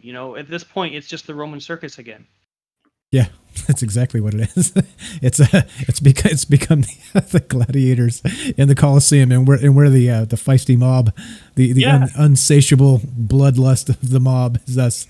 Yeah, and it's weird, right? Like it was a thing then, it's a thing now. And it certainly seems to be pervasive throughout history. I think that's the most bizarre part here is that there's and I think we can bring that all the way back to not just consciousness but liberty, the sovereignty of the individual, right? I think that it kind of includes all of this, where we have governments that are not trying to allow you to be what you want to be. It's just a lot of this makes me sick. It's part of the reason we do this show, just because it's okay. It's okay. Be you. Yeah. Like, be you, for crying out loud. And, if there's people that don't appreciate that, that's on them. That's not on you. You be true to you, and that's the thing. That's why we do this show. One of the reasons, anyway. It's not their place to judge. Sorry, I missed what you said. To judge. Yeah, exactly. It's nobody's place to judge. So people should find a way to reason about things with each other, not to just argue about things without coming to a conclusion or coming to some shared idea of what the other person thinks. People are so busy, stuck in their own thought process, that they aren't even coming to terms with each other. But I think a lot of that is because, part of what the Archons want people to do is to stay in this brooding, low vibrational, angry kind of situation, where everything is out to get them because they're in fear, and the vibrations that they're kind of pushing out are really low because there's another theory, that talks about, I think it's vril is what they call it, which it's the energy that we put out, basically, right? And it's like they call loosh the energy that negative vibrations put out, and they say that it ties back. If you ask me, it ties back in the end to reptilians again, and the idea that reptilians feed on loosh. Reptilians are essentially the same idea as the Elohim or the Anunnaki. So the at the end of the day, I think what they're really trying to say is that the reptilians are actually helping the Archons feed on the dark energy, because the Archons are, the people that rule the reptilians. If that makes sense. Well, if any of it really makes sense, I think is the problem, right? Like the more you talk about it, the more you think about it, you're like, oh shit. Like none of this is good, right? None of this is good news. I mean, there's good news because there is a way out, but it is, it's not good news. This is not good news. Well, I think that when to speak about the alien thing, like kind of in that direction, when it talks about the Ajiji, it talks about a race of beings that were essentially created by the Anunnaki, basically told to watch, right? Like the Watchers, and they rebelled. So then that kind of gives the question of, are even the fallen, like, are all of them really bad guys? Is there a good guy in all of this? Were the Anunnaki our original oppressors? They created another artificial race called the Ajiji, which would be the Zeta Reticulites or the Greys, to watch us. Then they rebelled too. That would mean that nobody in the equation is actually, on team humanity. And Christ or whatever would be the only true spirit of source that was entered into here. That way we would have the ascension experience. That way we could escape one day, it being in the Akashic record for all of us to have. So, I mean, it could paint a really dire picture of what this place is, and that it is a Vesica Pisces or a soul trap. And that's why you see the serpent eating its tail, the dragon eating its tail, because it's meant to continuously loop. And that's why nothing new is under the sun, right? It's meant to just get to the point to where people start to wake up, they harvest all of us, destroy the world, start back over. And it goes over and over again. In the Hopi prophecy, talks about the fifth world emerging, which means we would be in the fourth world, and that at least 3 worlds before this have been destroyed and harvested. That would be pretty crazy, because add in the fact that you're under a firmament, that means you're in a fish tank, and that means you're being farmed down here. It's a really, really crazy way to look at it, but, that's what it appears that it is. And that's why a lot of the Bible talks about escaping. It doesn't talk about, you having some good time on your way out. You read Daniel 12, it talks about Michael coming down to help you escape. Why do you have to escape? Because you're a prisoner. Yeah, because this... Well, and also sorry. No, go right ahead. I was just going to say also, if the reptilians created the Ajijis, and if they're the Greys, then that comes up with another question of, if they rebel, then do they rebel back onto the side of the people, or do they create a third faction? And what is their interest? And right? Well, and if the world keeps getting reborn and rebuilt and stripped and fed upon, which have they changed their mind? Are there only 3 factions? Are there 4 factions or 5? Or I think we got a bigger problem than that, don't we? I think so. I definitely think so. Yeah. This is again, like a lot of this is above my head, and I do go listen to your channel there, John, because there's a ton of stuff you guys talk about that it's very similar to what we do, but it's framed very differently. And I like that a lot, because it makes your brain think about things differently. Like the more types of different takes you can hear on anything, really. Like, to me, that's knowledge. Knowledge is knowledge. Like I've always said, it doesn't matter where it comes from. It doesn't matter if it's from the dirty Bible you find in with missing pages. There's some good wisdom in there. Like there's some good stuff in there, and so you shouldn't just shun it because you hated church when you were a kid or this or that or the other thing. Knowledge is knowledge, damn it. And so I want to say thanks to you and Bailey and everybody else out there on your channel. And I did link them, guys. If you guys haven't gone over there and followed them yet, please do. There's a lot of really great conversations that happen. And if aliens are your cup of tea, they're talking about aliens over there. So it's a little bit of both, and I enjoy it. And thanks again for coming on and helping the conversation out. It does teach me a lot, and it means a lot to me. I appreciate you guys' time. No, And I think thank whenever you. anyone's talking about religion, at the end of the day, they're talking about aliens. That's how I see it. If you think about it. Maybe. I don't even know. That's the thing. Thanks for having me on. Yeah, I appreciate it. But again, I think that's the thing, right? I'm as confused as the next person. I don't have any answers. I never claim to. And like I said, you go get them. And like I said, John's podcast over there, and Bailey is fantastic for some of these types of things. So very, very good. And let's continue with Arkhan, shall we? Unless you guys have anything else to add. There's 2 more clips, and then we can just freeform after this and just go wherever we want to go. Sounds good. Yeah, I'm ready. Okay, let's do it. So we got 2. They're just 2-minute clips, and then after that, we're just whatever the hell we want to do. So we'll take it from here. So again, this is one more time that if you're just joining us, just kind of catching up, whatever it happens to be. This is from the Gnostic Gospels. This is the mythology of the Archons and how they were basically demons. How they're kind of actually, let me read this real fast. I got a great. From this website real fast. Again, like I said, I got a crash course in what this actually means. So Archons, here we go. I'm going to link this real fast. There's a website called Gnosticismexplained.org. If you guys aren't familiar with that, I'm going to link it real fast. You guys can check that out. But listen to this. This is a fantastic description of this, and I was like, oh. All right, here we go. In Gnosticism, Archons were malevolent, sadistic beings who controlled the earth, as well as many of the thoughts, feelings, and actions of humans. They assisted their master, the demiurge, with the creation of the world, and continued to help him administer his oppressive rule, which presumably we're under as we speak. As we speak, the upside down. Here we are living in the upside down, just still doing our thing, trying to figure out why it's the upside down. Well, maybe this started, like Billy Joel said, we didn't start this fire. Somebody else did a long, long time ago. Yeah.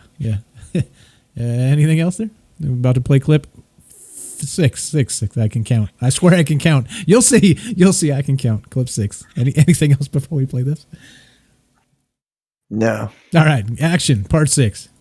Not only Sophia and her angels, but some tyrant angels also turned from the evil of their chief and returned to the service of the light. The greatest of these was the brother of Yaldabaoth, and he is named Sabaoth, and also Abraxas. This spirit renounced the works of his blind and evil brother, and submitted to his mother Sophia, who appointed him the ruler of the 7th heaven, from whence he ever calls after the fashion of a celestial chanticleer, to all beings, so that they might awaken and renounce the works of darkness. At a later time, conflict arose between the children of men who still served the tyrant angels and those who had been liberated by Gnosis. The servants of Yaldabaoth betrayed the knowers, and the rulers rained fire and brimstone on them, hoping to destroy them. Abraxas Sabaoth, assisted by other mighty angels of light, rescued them, so that the plan of the rulers once again came to naught. This became known as the destruction of Sodom and Gomorrah. Time and again the rulers rallied and schemed to destroy those humans who would not serve them. They wished to corrupt the whole human race by mingling their essence with humanity, and they abducted many human women and procreated giants who were filled with malice. These giants became the ancestors of those men who selfishly despoil the earth and deprive good men and women of their possessions and sustenance. Owing to the manifold evil schemes and depredations of the rulers, a certain portion of the human race is contaminated by their seed, although all men and women possess in addition the spark of Sophia. The rulers, however, are truly tyrants. Their deepest desire is to subjugate and rule the children of men whom they mistrust and despise, for they are superior in essence to the rulers themselves. And there it is. So mankind has that spark. The spark is Sophia. And Sophia, I find, is a pretty interesting character here, right? We're talking about part of the Holy Trinity, as I gather it, that sacred feminine. Is that what's going on here? Yeah. Hold on. Let me get my mic on for the... You're good, man. You're good. You're good. So sorry about that. No, you're fine. You're fine. Go ahead. Yeah, I believe it's the Holy Trinity. Yeah.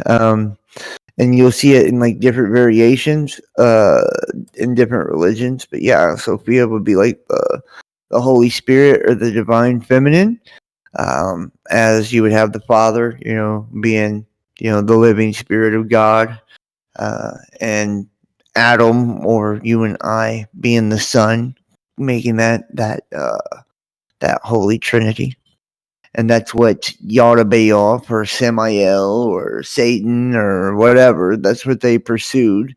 And when it says he pursued the image of that, the image is us. We're the image, right? So they're trying to take the light out of, trying to take the light because it's energy, it's life, and they've been disconnected from that. They need to distort it, though, and lower its frequency, or else it'll destroy them, because light destroys darkness. So that's what they do. They try to capture that light and take it for themselves, basically. But Sophia is depicted all over the world. That's why you see the satanic system of AI mocking by having the first citizen robot in Saudi Arabia named Sophia. Oh, that's right. They did, didn't they? Her name was Sophia. Yeah. Yeah, that's right. Wow. Talk about blasphemy, huh? Holy shit. That is rude. That's what it's all about. That's the name of the game. They it's people. I know. It's like, look. Let me just make this clear. I was an atheist for a very long time in my life. I started doing this really just to prove or disprove if Jesus was who they said they was. I had this crazy dream of, a giant planet in the sky, just weird stuff, right? And, I have found throughout the years and the things that have happened to me that, what I thought was completely just nonsense, stupid, and unbelievable, and half the things that come out of my mouth today, I still think, man, what? How am I saying this? But I know it's true. I know it to be true. And everything that we were kind of told just as little kids about, it's really a battle between God and the devil and blah, blah, blah. Like, that's the truth. It really boils down to light versus darkness, good versus evil. Our entire world and system is ran by the darkness through the demiurge, the Archon. And 99% of the people that you see in power are not even human. They're controlled by that.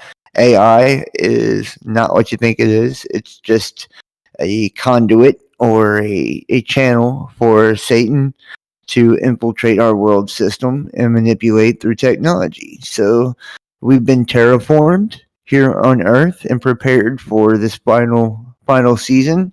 And if you look at the agenda for C-19, I don't want to say it because I don't want to get you in trouble, but the virus of the crown, and the fact that they've been dumping nanomaterials on your head for the last 5 years through planes, calling them contrails, that whole C-19 agenda is a binding agent for those nanomaterials. That way they can turn you into an antenna for the 5th generation technology, and you will become part of the hive mind as well. That's the mark of the beast. It's all here. It's all rolled out. Like, it's all over but the crime, basically. Yow. I heard you there, Bailey. You got something to add there? Oh, you were just Sorry. No, you're good. I hear you, so I'm like, all right, go ahead. And I don't know what you're doing. You got something or no? Sorry. You're fine. You're allowed to be human and make noise. How dare you? Come on, no. It's cool. It's cool. Right. Yeah, how dare you? No, it's cool. No, and I think given all of that, I like the sinister agenda is. I think the thing that's probably most shocking about all of that is how far it really goes, how deep it really is. Like the more you look into this stuff and the more you think about it and talk about it, and the more you find this nugget or that nugget, it's hard to believe at all. But like, there's a lot that's really becoming irrefutable as maybe these are some sort of negative energy, the Archons, as they say, really running the earth, and they have been forever. And yeah, this is all terrible to me. This is all terrible news. This is all bad news, guys. I'm not happy at all about this. It shocked That's what we're me. here for, Mike. Go ahead. It shocked me so hard, Mike, that like when I found it out, I couldn't believe it. I thought, are you shitting me? You mean that they're eating us? Like, like is that the point? But I think that after you get over that initial shock, you understand that if the bad part's true, then the good part's true too. That there is a good side, and that light always destroys darkness, and that we will have a golden age after all of this, where mankind learns its lessons from the past, and we evolve into the next kind of, I don't know exactly what it'll look like. I don't believe humanity as we know it will exist after this next year or so finishes up doing what it's doing. But I believe we'll be better, more evolved spiritually, and we've got some really, really beautiful things to look forward to. And I agree with you there. I think the interesting part about all this, about 2020 being such a terrible year for so many things, is that not just at this year and this moment. I think probably in the past, you could sliding scale 2, 4, 6, 8, 10 years. I think that the amount of people that are opening their eyes is incredible. Like we're actually. I think that whatever that ascension is, as a thing, is happening. I think it is. It just seems like there's more people that are willing to listen and talk about these things. Even though, like we talked about the political acid and the division politics and the families being divided and all this other garbage, right? It still seems like there's a ton more people out there that, as opposed to 20 or 30 years ago, that this type of conversation is becoming more and more okay. And it's not, it doesn't have to be denominational, like we can realize that we're all the same mud with the same divine spark inside.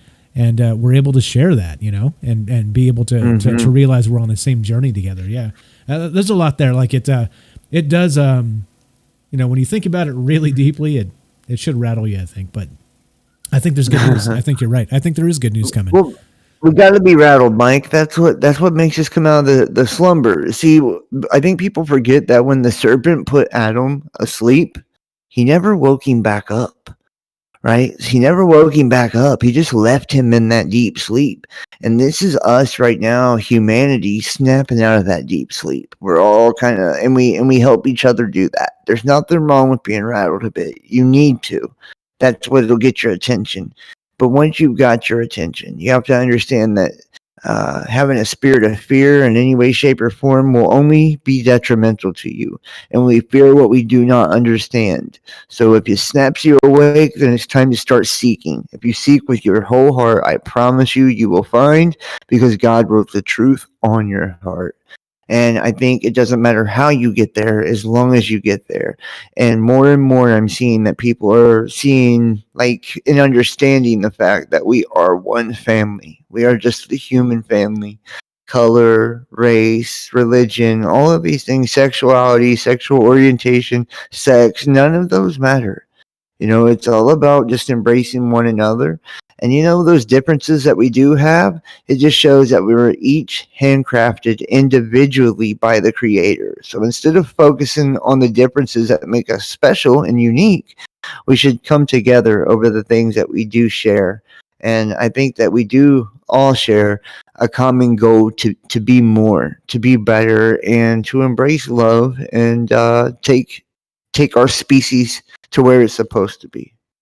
So yeah. It's out there. Like you said, if there's the negative, there's also the positive that comes with it. I appreciate that sentiment. Okay, let's play this last bit about Archons, and then we can just go wherever you want to go after this. We'll just talk about that maybe the spiritual war. I think we kind of have been covering that quite a bit on what's actually happening here, and maybe who's in control of that. And I want to ask you some questions after this regarding maybe those world leaders that you kind of pointed out. So we'll get to that in a sec. Let's play. This is the final clip from that YouTube video. And again, I just for clarity, I wanted to make sure that we got the entire story here of where Archons are, where they came from. This is a very brief description of that, and it is from those texts, the Gnostic Gospel, but there's a ton more. So don't take this as the word of anything. Just this is a very brief description, and I thought it was a great timeline to kind of lead us through the conversation here. So let's go. Final part on Archons and why they're jealous of mankind and the negative influence that they bring to us, and then from there we can we'll hit aliens and everything else after this. All right, part 7, Archons action. Thus the rulers are ever at work devising laws and commandments whereby they might constrain the children of men. They masquerade as messengers of light, or even as the true God himself, and demand obedience and worship. They thus deceived many well-intentioned prophets and seers, and came to dominate large numbers of humans. The law of Moses was, at least in part, similarly inspired by the rulers, for Moses could not make distinction between true transcendental God and the chief of the tyrant Archons. Jesus, who descended from the high aeons, came to advance the defeat of the tyrant angels by teaching humans how they might become free, and by bringing them mysteries that would act as weapons against the wiles of such adversaries. The chief ruler, in his blindness, did not discern that Jesus was of such a high and divine origin.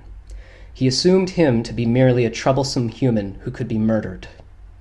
He thus incited the priests and Pharisees to condemn Jesus to death. Jesus, being other than human, did not die, although he permitted the illusion of his physical death. He returned in glory and completed his work of redemption in spite of the plans of his enemies.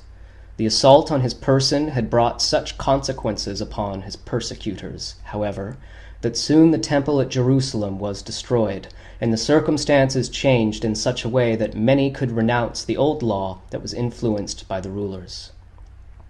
The spiritual freedom brought by Jesus only prevailed for a brief period of history, and the tyrant angels began to corrupt the message of the good news once more. The battle of the forces of light against the tyrant Archons continues, but the outcome is not in question.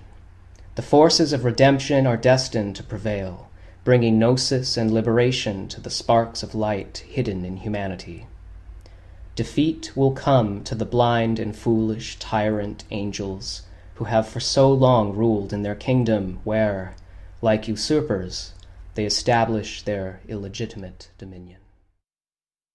So there is a positive message there. Like this has been written, like Kelly says there in the chat, written in stone. This so there is an actual positive outcome to this. It's just the calm before the storm, and then that type of situation going on, right? Todd, get out of here, Todd. It has nothing to do with that. I think if you actually listen to what's going on in I'm talking to Todd in the chat, by the way. Yeah, okay. You guys there? Testing. 1, 2. Over here. Okay. But yeah, you're right. I mean, it's a lot of dark stuff, but it's like the main story is we've descended into darkness, and it would be worse if we weren't made aware of the darkness that we were descending into. If we were completely clueless, and we are really clueless. Nobody knows if they're right about anything if we're being honest with ourselves. And it's hard, but at the end of the day, the point is, if you follow, positivity and you stay, following that truth, that what is the truth, and you keep following God, then, you're going to make it out. That's kind of the story, right? You do what's right, just follow Jesus as the example, is really what this whole thing's trying to say. And so it comes with a lot of negativity, going into, the Anunnaki and reptilians and everything. But at the end of the day, it's trying to say, hey, these people are jealous because you have the chance to escape the system. They're stuck in it. And we're stuck. Yeah, and we're stuck in it. We're stuck in it. Well, no, we're not stuck in it. We're currently in it. Right. That's true. That's true. We get to come out. That's true. At some point. That's true. That is true. Yeah. Yeah. So there's that. And again, right. Okay. So is there another word that you know of? Anybody out there that? So I know when people use the term Jesus, it turns folks off because they run. Right. They're like, oh God, religion. Right. I'm out of here. I'm gone. I'm out. Right? Is there another term for this this ascension, this enlightened experience that is not that particular name? Is there any other names of this that you're aware of? The experience of having been enlightened, or the process of ascending? I'm not sure. I like whatever. I don't know. Like maybe the process and then the ascension itself. Just curious. I'm not trying to call it something else. I'm just wondering. You know how the Greek gods and the Anunnaki and the Egyptian gods, and they all have like you can equate one god to the other in different pantheons all throughout history. And again, tracing back to the Anunnaki and all the rest of this. I'm just curious if there's like a maybe 2 or 3 or 4 different ways to refer to it that might not run people off when, like I said, religion has become a dirty word for a lot of people. You know what I mean? And unfortunately, the term Jesus as well. So just kind of curious if there's another term for that anybody out there knows. Well, yeah, if you know in chat, say it too. But I think at a high level, if anyone talks about the idea of ascending or going up the ladder, or some people say Jacob's ladder means, it's the ladder up to ascend, or any kind of thing like that is probably talking about that, raising your consciousness or raising your vibrations, or all those things are really talking about the same process. And if you look into it, like you're saying, you draw all these analogies and you can figure out, okay, well, this person is that person, they're all the same. At the end of the day, they all have different nuanced details to them, but the high level story tends to always be the same story over and over again. Yeah, it certainly seems to be. And like I said, lots of different ways to really describe the same story. You could, again, picking out different characters, you could put everything together, Gilgamesh and the whole thing. Like there's so much that's actually connected here that way back to the very first written languages. It's a little bit, it's a lot. It's actually a lot. It's a lot to really wrap your mind around. And it takes a ton. It takes a ton to learn and a ton of time to really get into it. And the only reason I ask is because, I think there are ways, there are good things about this, but particular buzzwords or keywords or, like that in particular. I'm not saying don't say that. I'm just saying that when you do, people tend to spurg out sometimes, like they'll freak on you. So, so is there maybe a softer way? Like what I mean? A less buzzwordy way to get people in, speaking in terms of, words mean something and words are spells and, these types of things. Is there a way, to kind of, talk about the ascension with people and maybe this negative energy versus the good energy. And again, where are we sitting with all this and how this is all a thing. So that's the only reason I ask. I'm not trying to, reshape everything the way it should be. I'm just curious if there's other terms. Let's see. We got some good comments here. Larry says, let's see, begotten, not made, Alpha and Omega, the beginning and the end. So there we go. There's one that's not Jesus. Let's see. Some good stuff from chat here. Let's see. Yeah. Jeez. See again, people spurging out in the chat, right? People spurging out in the chat. People freak. People freak when you say these words. Yeah, it's okay. It's okay. Yeah, I mean, everybody has their own version of it, I think. But at the end of the day, it's like I really believe that the people who are supposed to find it will find it. I think that's kind of what it comes down to. And as long as everybody that feels like they have something to say keeps spreading the message, that's what's important. We don't all have to be right. People who think they're right are probably not right. They're probably lying. But people who have a good idea of what, they put all the pieces together, there's someone worth listening to, right? Yeah. Well, yeah. Go ahead. Nobody has the whole picture, but we all have a part of it, and it's up to us to kind of put it together as much as we can. But even if we didn't for some reason, which I don't think is a likely thing to happen, I think we'd still learn what we're supposed to learn, and the lessons in life that we have, I think, are the ones we're supposed to have at the end of the day. Yeah, and again, right? So to kind of take all this and smear it as religious talk like Todd's doing there in chat. Like I said, people spurg out. I mean, Todd's a special case or whatever, but there, it does, like, you say these things and people get weird. People get weird around you. So that's all. And you're totally right. You're totally right about that. About being like we all have our own journey. I think that's probably the best way to put it there. So most of these writings even say that's going to happen. Like in the Bible, it literally says, people who follow Jesus are going to be looked down upon. People who it says people are going to lose their heads because they support the name of God or whatever. Like, I don't know the exact words in the scripture, but at the end of the day, that's something that it talks about, is that most people have been deceived to an extent that they can't come back out of it now. Not because they aren't allowed to, but just because they won't allow themselves to be reasonable anymore. And we're probably in those times. Yeah, I think for sure. I think there's no doubt about that. Again, like I said, all the division and hate, it's pretty obvious. What's up, Adam? Says in chat, aliens are the fallen angels. You should all know this by now. Okay, there we go. Now we all know. Yeah, I mean, we've all been enlightened. Yep. And, it talks about the serpent being a shapeshifter. How many stories have we heard about reptilians being shapeshifters? The Bible talks about, I think there's a lot of different kind of depictions of what this means, but in Jude, it talks about how some will wear the strange skin. And, some people think the strange skin actually is the technology used to make yourself look like somebody else. People think that they're cloning people, but maybe they're just using people's DNA to compose a fake hologram of themselves to seem like they have the skin that they don't. And it all comes back down to, the theories that people some difference in, did they come from space? Are they just in another dimension? But at the end of the day, does it really matter? It's like we're trying to learn and discover. Then if we found a new being, or if we figured out that there's an ancient being there that we didn't know about, either way, that's a discovery, right? And interestingly, the texts have talked about it this whole time, but people are, unlocking it more and more every day. Yeah, agreed. I couldn't agree more. There's just there's a lot here. A lot of good chat we could read. Is John there? What's up, John? What's up, buddy? It goes on forever. I don't know where John is. I think he's muted. I don't That's okay. know how. Okay, that's all right. Let's bring Ash in then, and we're about to talk about aliens anyway. So I think that's probably a good time. And you there, Ash? You said you want to jump in and say hi. Come on in. We're about to talk about. So we've talked about Archons and how they're maybe the same thing as demons or aliens, and Archons is this negative energy from the Gnostic Gospel, and they have a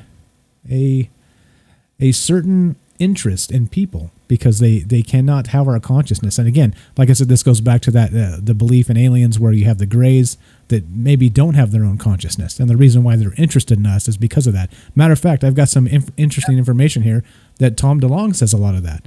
I've been listening to some of his old interviews recently, and he was kind of saying some very similar things about aliens, which you could literally just substitute alien for the word Archon and almost everything the man said, and it makes perfect sense all the way through. So yeah, definitely crazy stuff regarding that. Let's see. Kelly says the answer. And there's two. Sorry, go ahead. Go right ahead. Sorry, go ahead. No, you. I was just gonna say, and the two biggest schools of thought for how Greys existed is one, that they're essentially us from the past or future, right? And that they had gone the wrong way and lost their soul. So could they be versions of us from the third world that can transcend time? Maybe. And it actually goes with the idea that they could have been created by the reptilians or the Archons. The other one that's really big is not that they're us from a different space or time, but it's also that they're a biological robot created by another extra dimensional or extraterrestrial entity. So almost every single Grey story really comes down to the idea that it could have been the Archons that created them, or the reptilians, and the reptilians really are just representing with the Archons.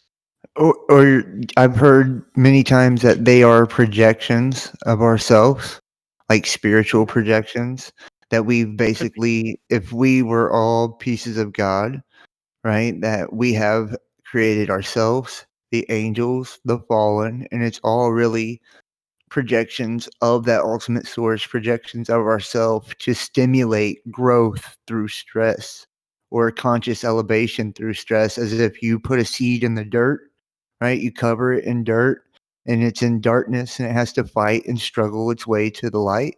And once it, reaches that light, it blooms, right? It buds. And it's kind of like the same type of process with us here. We need that darkness, that negativity to oppose us and create stress to stimulate growth. And all the archons and demons and things like that are really just projections of our own darkness. I mean, that's a theory, but Yeah, well, that actually kind of goes back to the first theory. Like, if they were from the old world and they lost their souls, it could be a projection of that, right? Sure.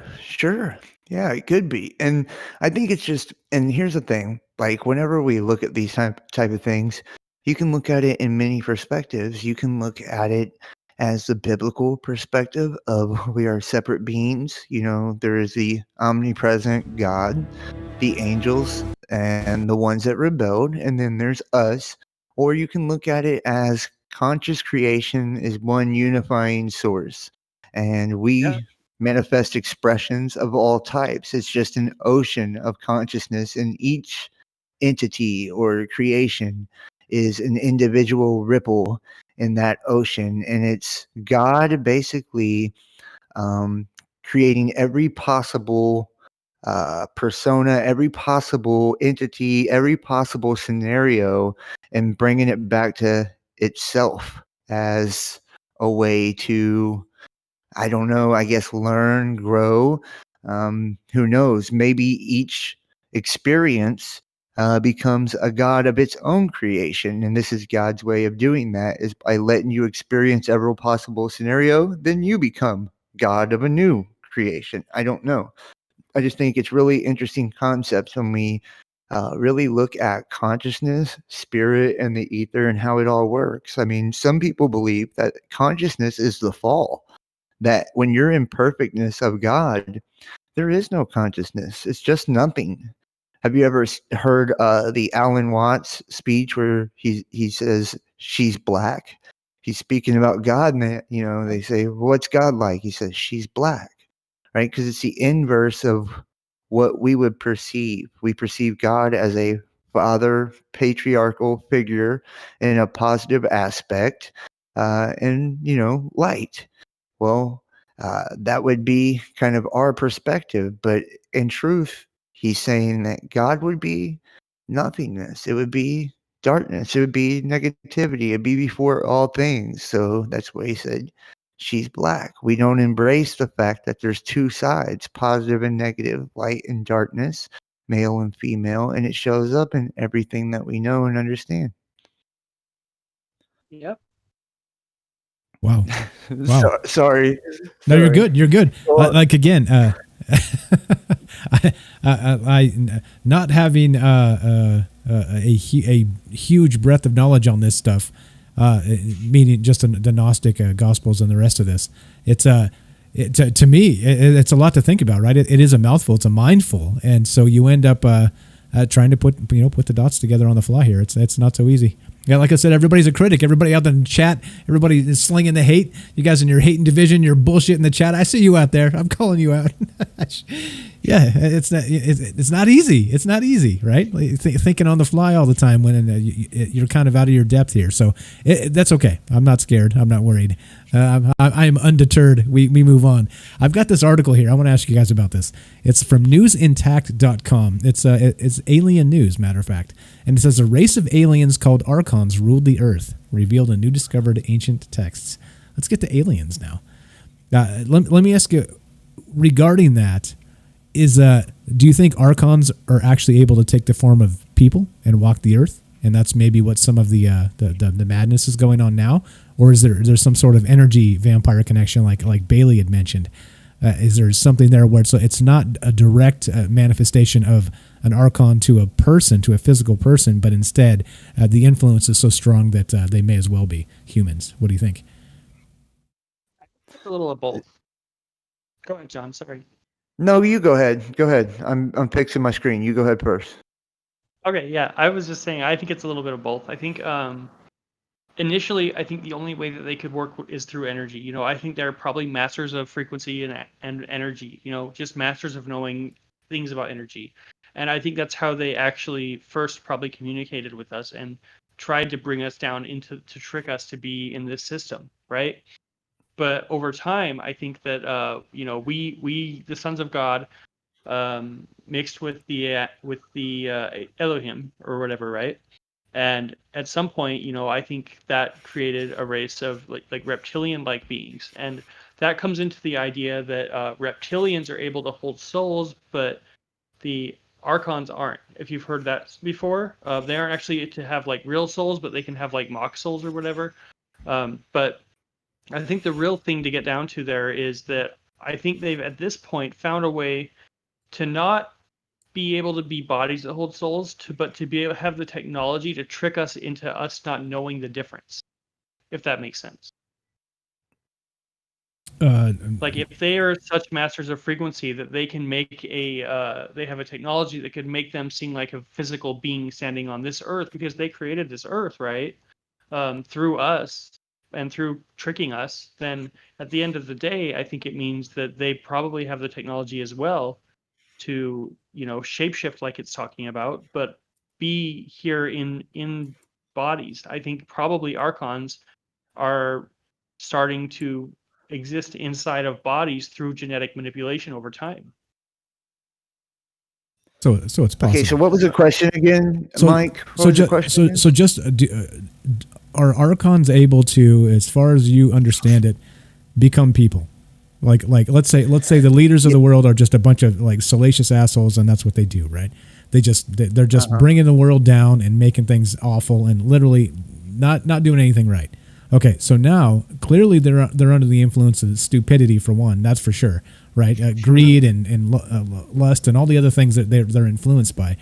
But Archons themselves, is it possible that they can become human, like Bailey was saying, like some sort of shape-shifting situation, or is it all some sort of energy transfer and influence instead from like a demonic presence you would expect, something like that?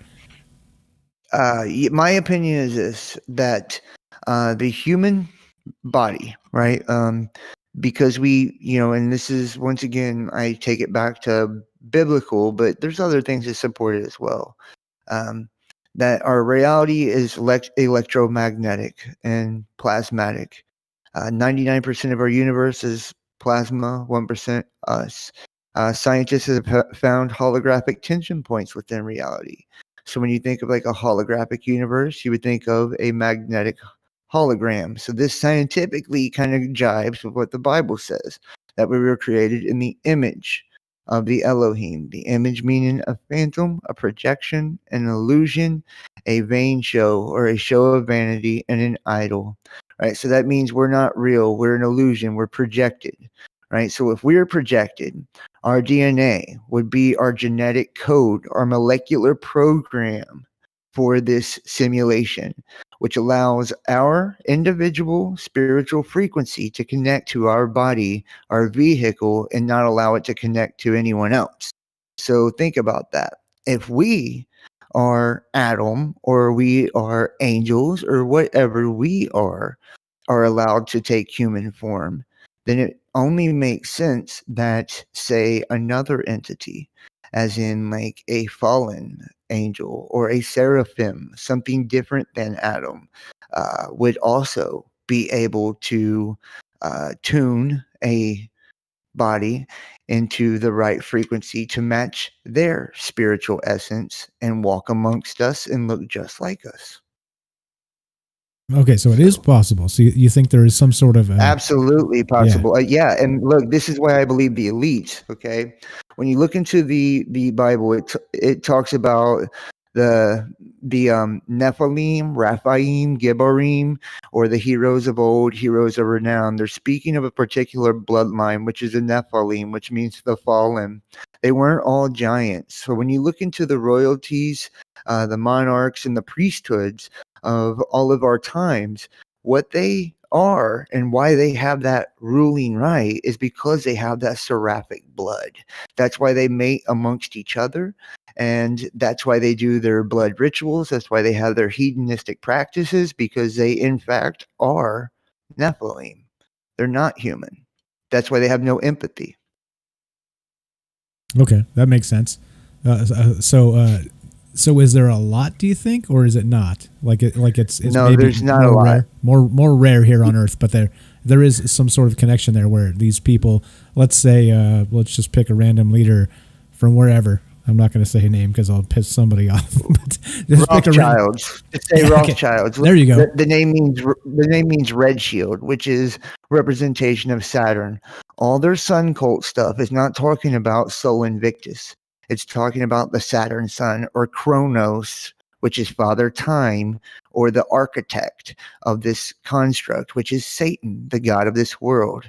So everything they do is in worship of Satan. When they close one eye, for that Illuminati stuff, it's for Satan.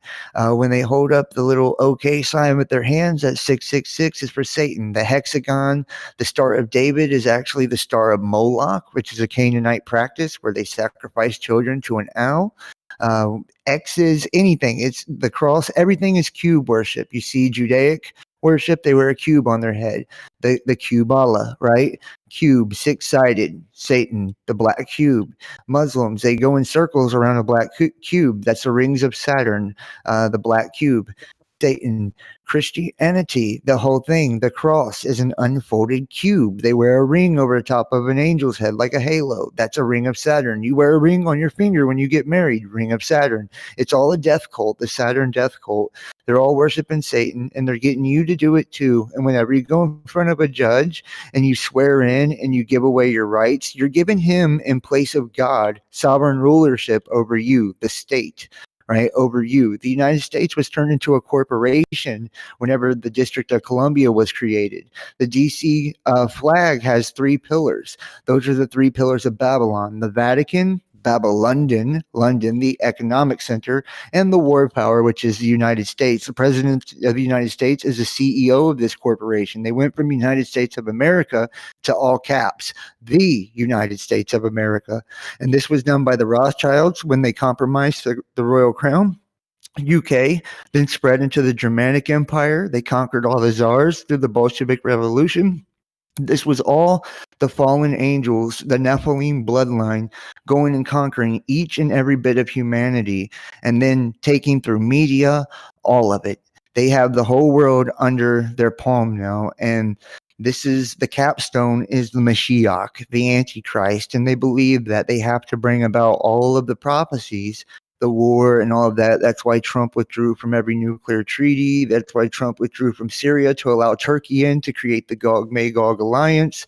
That's why everything is happening the way it is. That's why they just backed the federal-backed stable coin, which is a crypto. That's why Trump declared national emergency at 3:11 at 3:33. It's part of a ritual. It's the second 9/11. There'll be a third 9/11 at the end of October with the blue moon on Halloween. Mass sacrifice. The fiery red horse that rolls out in Revelations is talking about a sacrifice. They just printed a coin, the Abraham Accord Peace Treaty. They promise peace and security before sudden destruction comes upon them, and they will not escape. That coin has a sign of Jonah on it. That's the only sign that you get before the end of the world in the Bible, and you already got it. It's a little dove with a branch in its feet right before the sword ends in Saturn. And here's an interesting thing about the blue moon. Now that you bring it up, is on Halloween we have the blue moon happening. It's also the second. It's the new moon. It's the second full moon of the month, right? It's also a full moon. So the only time the last time this has happened is in 1944. So it's been almost been halfway to 100 years now since we've been in a situation like the 31st. So it's likely that, you know, they're going to use this as like a cult ritual, you know, because it's not every day they can use all of the powers of those things together if they believe in that, right? If someone believes that the energies are aligned that way, and especially when we're talking about the Archons, we have to think about the idea that, you know, they only work in energy for the most part, you know, whether it's manipulating your mind through energy, whether it's, you know, manipulating your perspective in some way. At the end of the day, when all of these things come together, they're going to want to turn it into a ritual. So, you know, I think that, you know, definitely something's going to come on the 31st, like John was saying, with the blue moon as a whole moon, which is a really rare incident, you know? They kicked off my stream, guys. Yeah, I see that. I think your internet disconnected. Because people in chat there saying you were taken down. Yeah, I'm not sure exactly. What did you say? What did you say that I didn't say? What the hell just happened? It's what I'm telling you. It's what I'm telling you. They don't.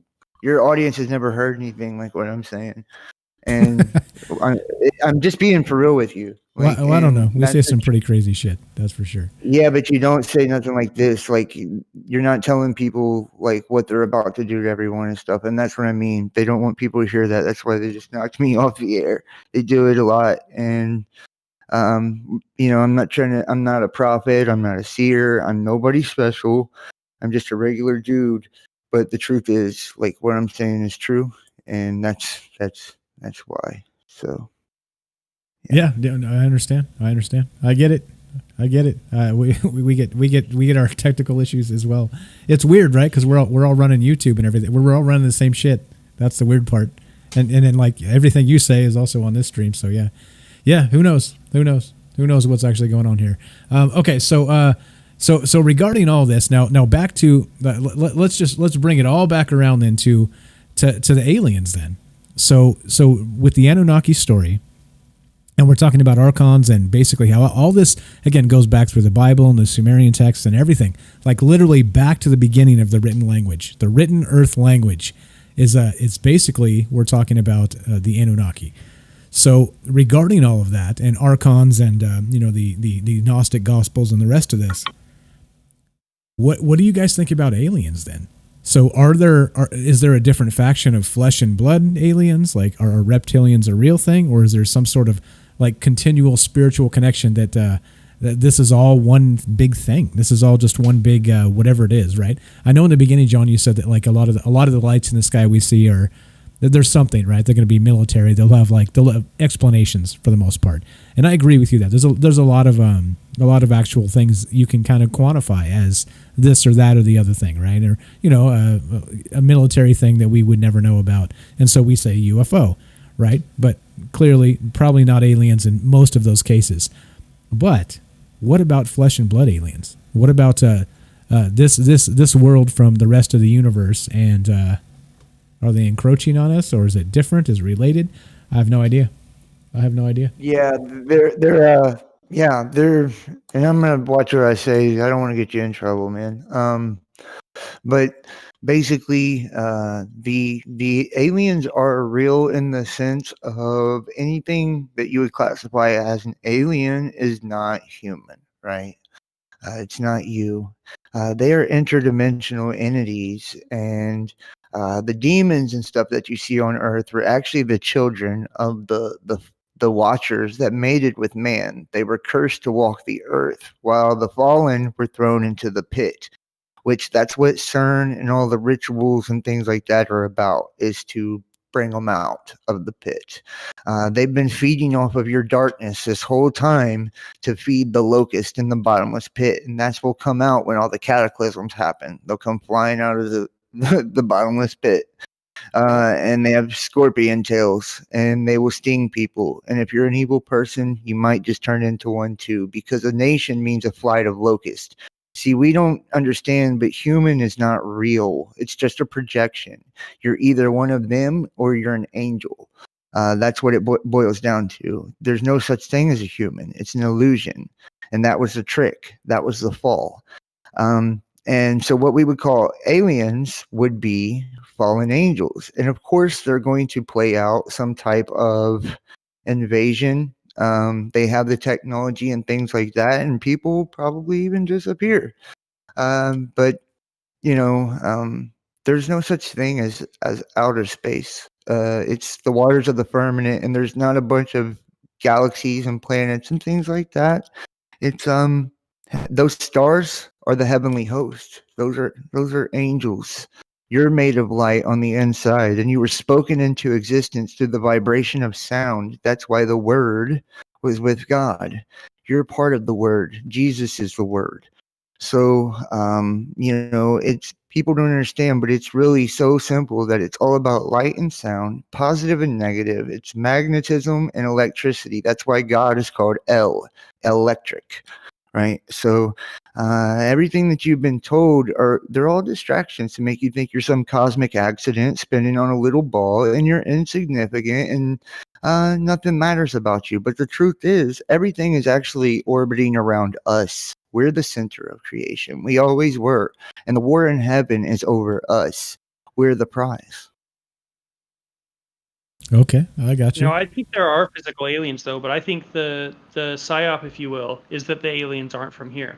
I think we have a lot of beings that are from here that just live under the earth. I think it's wild that we live on the crust of the earth. We're running around getting cancer all day from the sun. I think, at the end of the day, I think that there's people, beings that live underground. I think that's what the Greys are.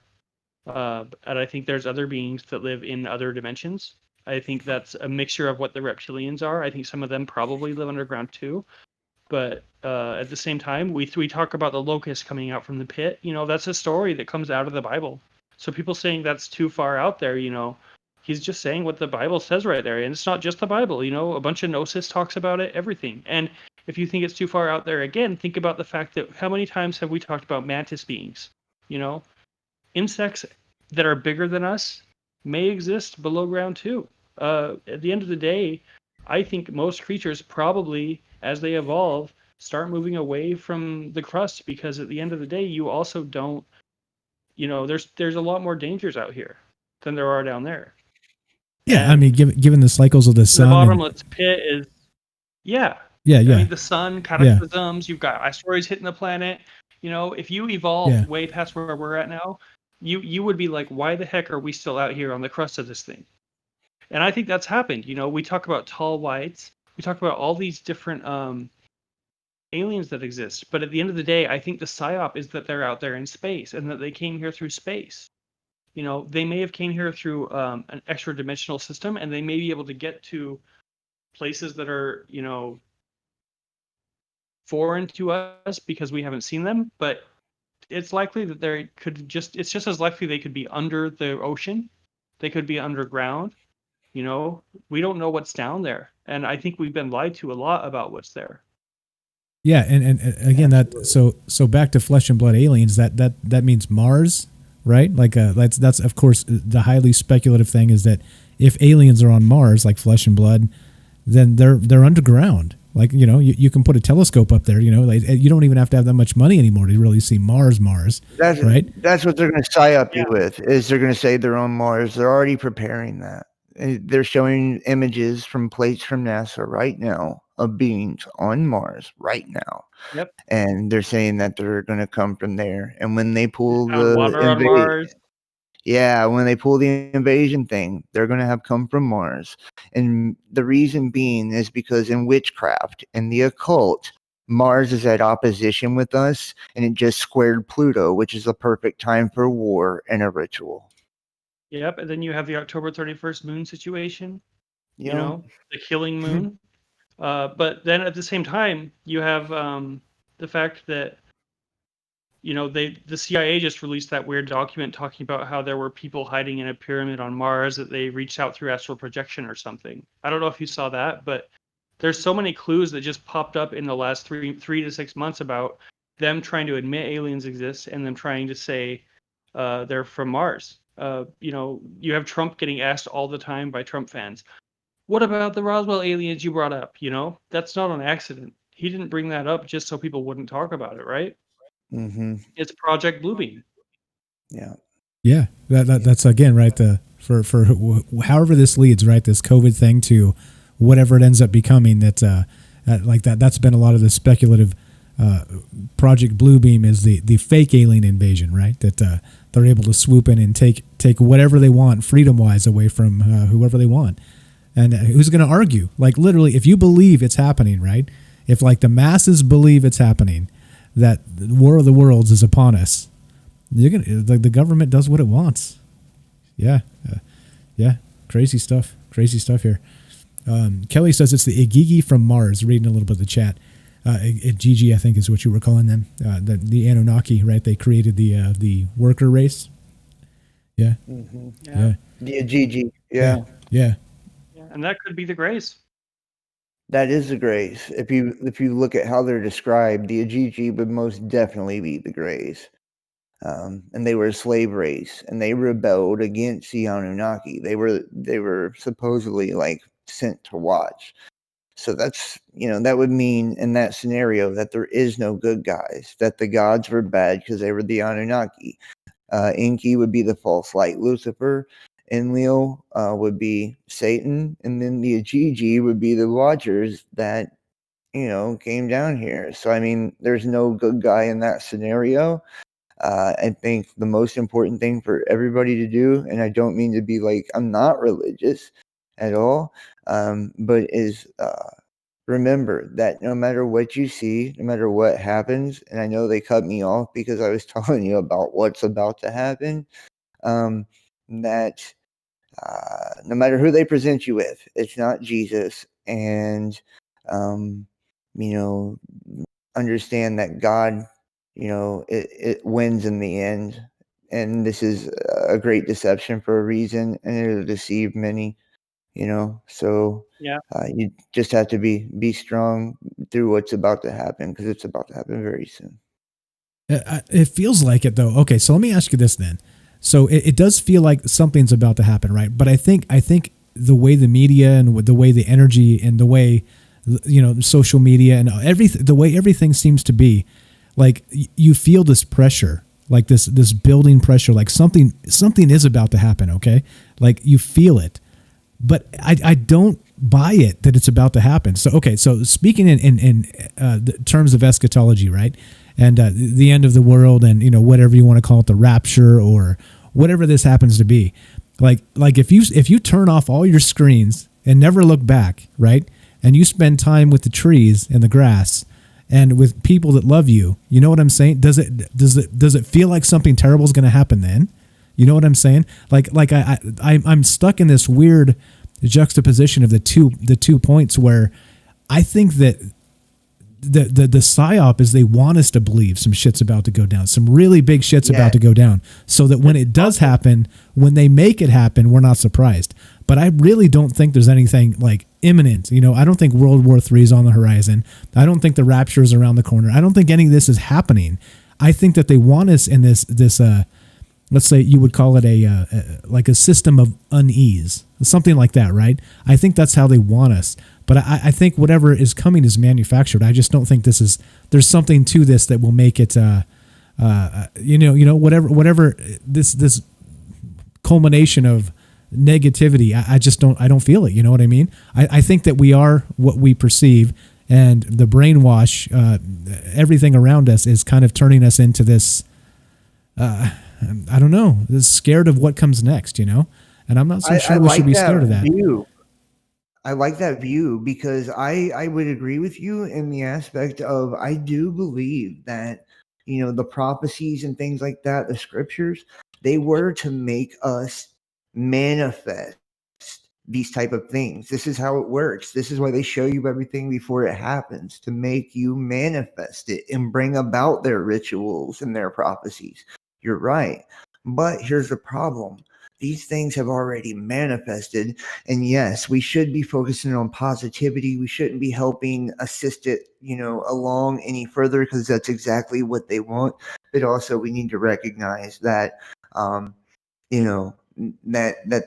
they've achieved where they needed to achieve. And we're at a certain point to where I believe that there is there's a certain point where the timeline kind of, that's it, and you hope for the best, but prepare for the worst. And you're right. They do want us to feed into this. They want us to be afraid. They want us to be nervous. They want our energy. So I agree with a lot of what you say, Mike. I think that you're really brilliant in even recognizing that, because most people don't see that part of it. Yeah, thank you. That's nice. But I think that's psyop, but sorry. Go ahead. sorry. No, go. I was Go. just saying it may be a psyop, but there's so much going for them right now that I don't think they'll miss the opportunity. If you ask me, No. they're all a cult. They're all. I'm not going to say the name of it because I don't think we're allowed to. But at the end of the day, they're all a cult and they're worshiping the darkness, right? And you need to realize what's happening. I think they've been telling us I'm not saying you need to realize what happens, but the listeners and people wanting to learn about what's going on. We could be totally wrong, but I seriously think something's going to happen on the 30th that's going to extend to the 31st. Don't say no dates, Bailey. I'm saying I think this. I could be completely wrong. I'm not saying I believe it. Just this is my thoughts right now. And it's because those dates mean something. Saturday is the day of Saturn. The cube of Saturn, it all comes back to the cube again. That's the reason why they worship on those days. The 31st, Halloween, is the day of Moloch, right?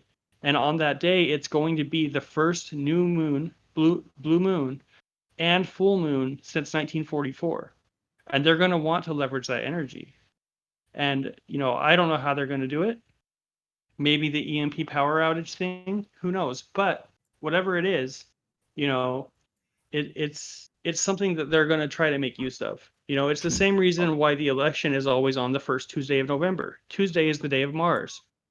Mars is the god of war. Yes, You're and it's electing your next also chief of war. well, they're also going off the prophecy too, because Trump got a lot of people, when they think about the two beasts in the Bible, they think about him getting a fatal wound to the head as like a gunshot or something. Trump just got the fatal wound and lived. It means plague or a scourge. So when he got that virus and lived, that was that plague or scourge to the head that he lived through. So, and then that Abraham Accord peace coin, and then they just made an Artemis Accord peace treaty on the moon. So it's about to pop off, y'all. Like that's the Bible says when those things happen, it's done. Because if it's not, then the celestial events need to be accounted for. You have to believe the Archons are just moving things around. Which, and then look, Bailey, it's possible, but I think it's unlikely. Well, look, Bailey, we're now seeing the giant winged planet come in too. I mean, I've got pictures of a giant fireball with wings that is very close, and it's got a bunch of objects around it. You can see it. And I believe that's Satan being thrown down from heaven. So yeah, they've destroyed my quality on the channel and everything. They really don't want people to see it. So yeah. You guys carry on for just a minute here. I'm gonna do some trimming the weeds real fast on the YouTube channel here. Got some cleaning to do? Yeah, I do. Carry on for just a moment. Give me just a moment. I'm gonna yeah. John, I don't mean to run around and be saying, oh yeah, this date something's going to happen. I'm not trying to say that. I just want to make sure people are prepared in case something does, Yes, like I do know. It's someday we have to make sure people, are ready to see if an event does occur on that day, which I'm not saying it will, but if it does, people should know not to fall for it. Say no to people when you need to. You have that right. And don't let them take it from you is how I feel. And whether they do it with some giant thing in the sky with aliens or they throw out the power and try to take you somewhere that they say is safe, whatever happens, I would just say no. If there's not an alien that's walking up and shaking my hand, don't tell, I can't say his name, but that guy who says don't shake your hand, don't tell him. But the point is, unless I can see it for myself, I'm not going to believe it because there's too much going on right now that could lead to them trying to deceive you. And they have too much technology that they're not telling us about for us to believe that we're not being deceived at this point. That's how I feel about it. In order to trust the things that people are talking about, you also have to trust the people telling you them. And that is something I can't do. Yeah, no, I agree. And, each person their own, you're welcome to believe whatever you wish to believe. I'm not telling you that, what to believe. I'm just telling you from my information what I think, where I think we're at, and what I think could possibly be going on. And I would encourage everybody to essentially just do their own research, search their own heart, spiritual discernment, critical thinking, those kind of things. Yeah. Because at the end of the day, it's on you. Yeah, you should be doing that with anything. But at the end of the day, it's on you. And that's why I always make an emphasis to say this is what I think, because it's a lot easier to change a thought than a belief. And that's a quote from somebody. I'm not making it up on my own.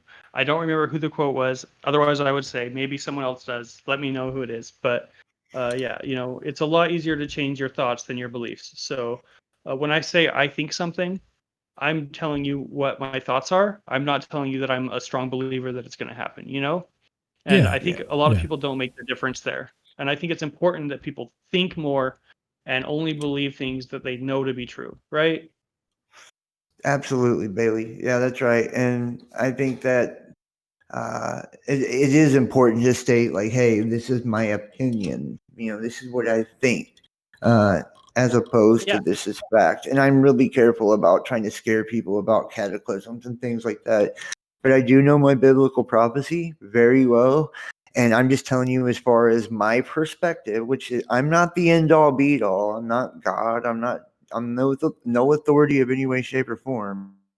Sure. I'm just telling you from my perspective how I see it. You can take that or you can leave that. It's up to you. Yeah, and it is all lining up. Like, it's pretty amazing how it's all lining up right now. Whatever's going on, right? It's incredible. Yeah, I don't know. Like, I'm split, right? I kind of think both ways. That it certainly seems like we're on the precipice of something. But again, like I said, how much of that is media brainwash? How much of that is what they want us to believe? I think that's what I mean. Point, Mike. That's just what I mean. So literally, again, go back to that first thing I said. If you just turn everything off and walk away, like I always say this too. Like you turn the TV off, you open the front door, you walk out. And you look left and right. You know what I mean? Does it look like the world's really ending around you? You know what I mean? Like that? No, like typically, no. Like many places in the world, no. Thing, Mike, but then you have videos of people shooting down asteroids. Yeah, you're compartmentalized, and you're not looking at the whole world. You're looking at a small window of focus. And that's what I'm trying to tell people. On my channel, what I do is I take them all across the world, and I show you just how last week 42 people were killed in a lightning storm. I show you how hundreds of thousands have been displaced from their homes, millions from flooding.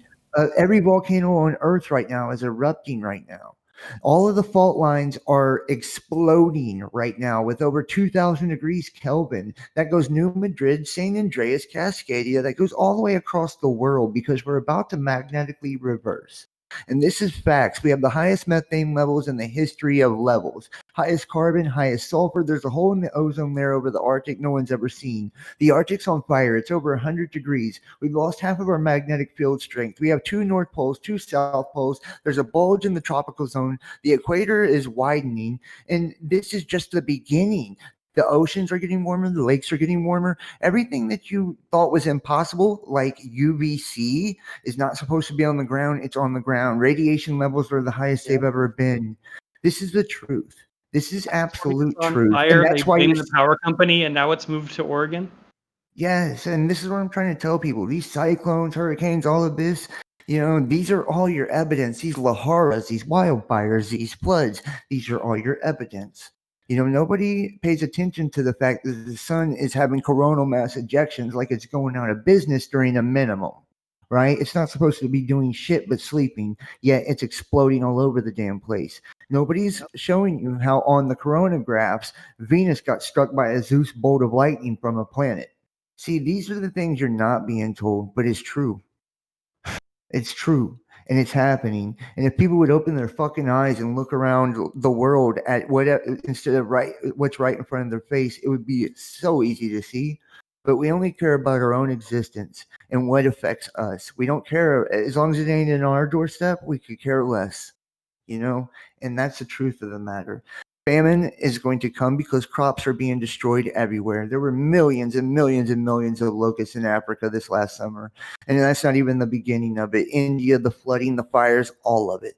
People really better wake up because, you can do what you wish with your religious beliefs, your spiritual practices, but I'm telling you, you're not being told everything. And it's your own fault if you don't open your eyeballs and look for yourself.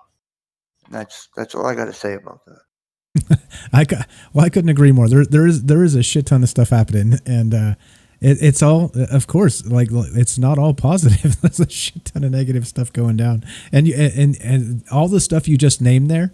That's like the tip of the iceberg. There's a ton more than that too, So it is the tip of the iceberg. Yeah. No, I agree, and that's the thing, right? So I'm not blind to that. I'm just saying that like the energy that's being projected upon us as people, right, is that it's instead of it's being projected because they don't want us focusing on any number of the things that you just talked about. I saw recently they're going to dump like all that water from the Fukushima nuclear, whatever the hell happened, all the water they've been storing, they're going to just dump it in the ocean, like 2 million gallons of radioactive, just straight in the ocean. You know what I mean? And exactly, right? So an article comes out, it's like, whisk it away. Nobody wants to talk about it. Nobody wants to think about it. Nobody wants, you get 3 people out there raging with the sign, and I don't believe that the world is not kind of in a self-destructive decay phase. I think it is, and I think it is our fault because of many of the things that we're doing that are sloppy, that are grotesque, that are just plain outright stupid.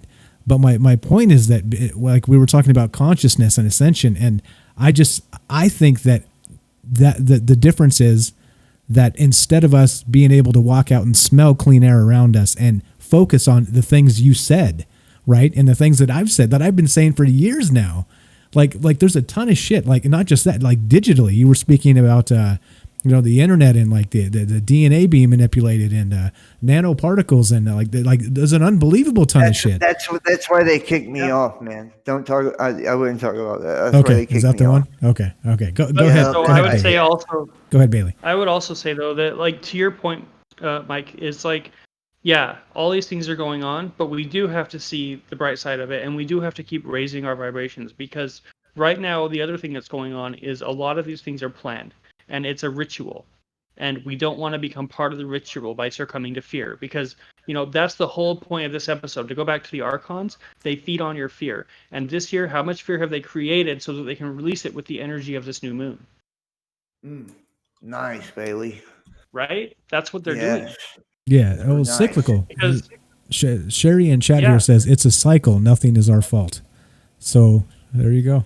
I mean, not to say that like give us all a clean slate as human beings, but it is cyclical, right? So what about this moon? If it doesn't happen, is it the next moon? Is the one after that? Like, I don't know my scripture, but I do know that the end is supposed to come like a thief in the night. Nobody knows the time, right? I do know that. Yeah. So you know what I mean? I almost feel like eschatology is its own thing. It's on its own timeline, and I think as people, we tend to again, I'm just talking about what I think, right? Again, I don't have the answers here. Yeah. So, but I do think that we end up trying to maybe push the end of the world in our lifetime. You know what I mean? It's like we think that we're so blessed to be living in the end of times when that mass ascension takes place. You know what I'm saying?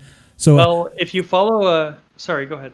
No, I'm done. That was it. That was the point I was trying to make. Well, if you follow reincarnation, then at some point you would have had to live through the end of the world, right? If you made it there. Yeah, exactly. Well, so are you really lucky to be living here? Only because you're still alive.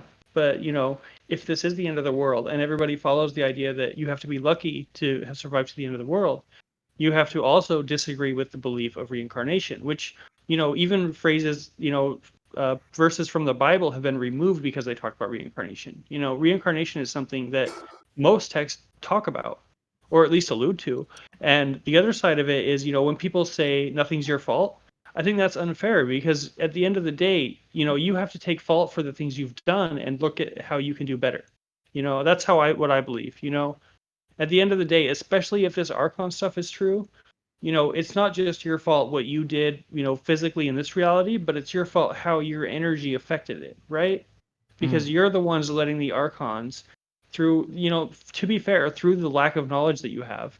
But, none of us have enough knowledge, as I said before. We have to put all the pieces together, and that's why they divide us, Divide and conquer exists because if we all got together and talked about what we knew and we're just happy and, like, high vibration about it, the world would ascend probably tomorrow, maybe instantly, but that's not how the world's going to work because they keep us in fear.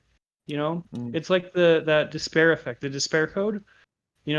That whole conspiracy is about the idea that there's a force that intentionally is always lowering our vibrations. It comes back to the Archons again.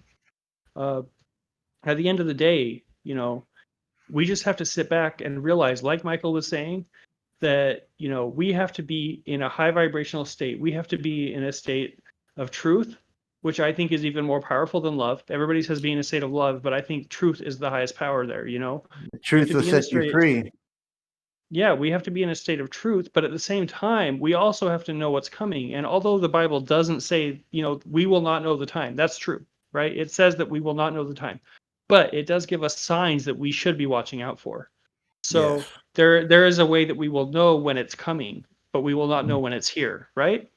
Yep. Yeah, And yeah. that's what I mean. Hey, those signs have happened, though. Is what I'm trying to tell you. It says when they promise you peace and security, sudden destruction will come upon them, and they will not escape.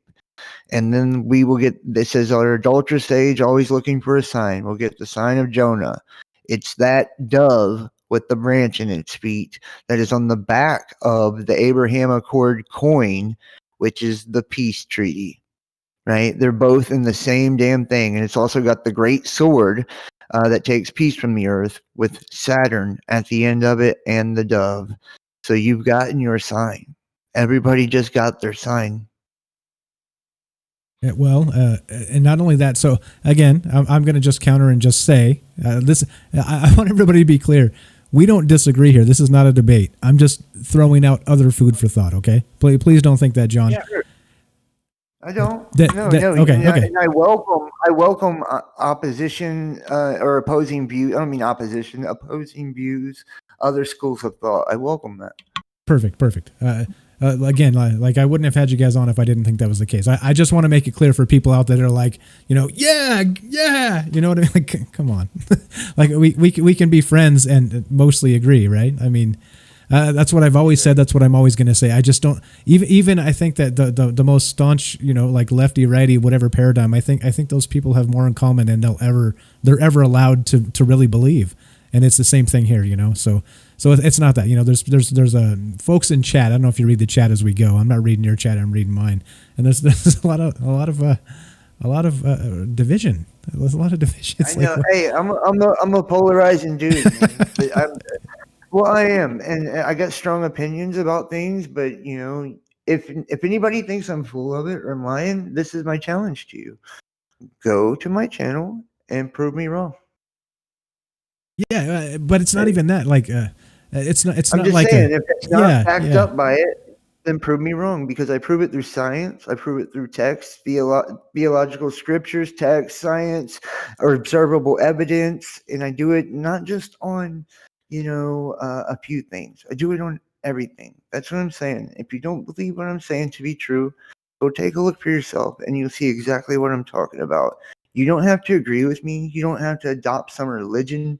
You don't have to adopt some political paradigm. Matter of fact, I don't believe in organized religion or politics or anything of the sort, and everyone's accepted. It doesn't matter if you're gay, straight, trans, black, white, fat, skinny, short, tall. None of it matters. And everything's free, the websites, the discords, the communities, all of it. I'm just saying, if this rubs you the wrong way, consider it this. If you had the truth, then my words would not be able to shake your foundation whatsoever, right? Because it would be the truth, and the truth stands on its own. The truth is self-evident. So if your truth your foundation is being rocked by the words I say, then maybe you might want to check if you're really standing on the truth or not. That's all I'm saying. Yeah, agreed. All right, so we got a few minutes left here. We got about, let's say, 10, 12, 15, whatever we want to hang on for. Like I try and shoot for 3 hours. Check this out. So I found this, I got this up on the screen. I'm going to link this in chat. You should have it in my notes you got there. And Bailey, you can see the Tuesday show notes as well. This is unicusmagazine.com. And so they're saying there's the antidote for Archons. So my question is at the end of this, right? We had a lot of wide-ranging conversation about, the Gnosticism, Archons, the negative energy, maybe eschatology a little bit. Like we kind of been all over the place, which is good. I think these types of things are good because people need to hear what other people are thinking, right? Definitely good stuff. These guys are saying that there's a way we can defeat the Archons. Have you guys ever heard of that or have ideas of that? I can read a little bit of this if you're interested, but this is kind of, I was like, okay, well, if there's all this negative energy and it's being perpetrated on people by let's say demons, we're going to call them Archons, aliens, whatever you guys want to believe. Whatever you want to believe is up to you. But if this negative energy is raining on us, and it is, let's say it's the media, it's social media, it's everything combined. It's just the negativity of the world. Yeah. Is there a way to counter that? Is there a way to really change that into a positive thing? And I was kind of reading through some of this, and it's interesting. What do you guys know about that? Is there a way to maybe counter this negativity and spiritually, to be strong, to be like a good person to yourself and to the people around you? Is there a way to maybe defeat this and to move on from whatever negative energy they've been dumping on us? You want to go first, Bailey? For me, it's just you want to raise your vibrations. You want to always be, acting in the state of truth. You want to always be learning more. You don't, whenever you get hit with a sad feeling, you get depressed, you get hit with anxiety, anything like that, a lot of the time it's these beings, pushing it on you. So think to yourself, is there a reason that I feel this way? Or did it just get pushed on me? Because if it just got pushed on you, it could be, Archons or something, and, rise above it if you can. That's kind of like my model of it. It's like always be kind and helpful to others in ways you can, and always be truthful, even in small lies. You lie to yourself, if someone asks, is that okay? And you're not okay with it, don't say yes, because that's lying to yourself, At the end of the day, it's all about just being true to yourself and making sure that you're not spreading lies as much as you can. Nobody's perfect. We all have had, sins, or we've all done bad things, whatever you want to call it. But I think it's really about, staying positive, increasing your vibration by staying positive, and just looking towards the future with the learning that you've had. Fantastic. I can agree with that. Yeah. I can agree with that. Go ahead, John. Go ahead, John. Well, I just believe that Archons are a parasite. They feed off of negativity. They feed off of anger and sadness.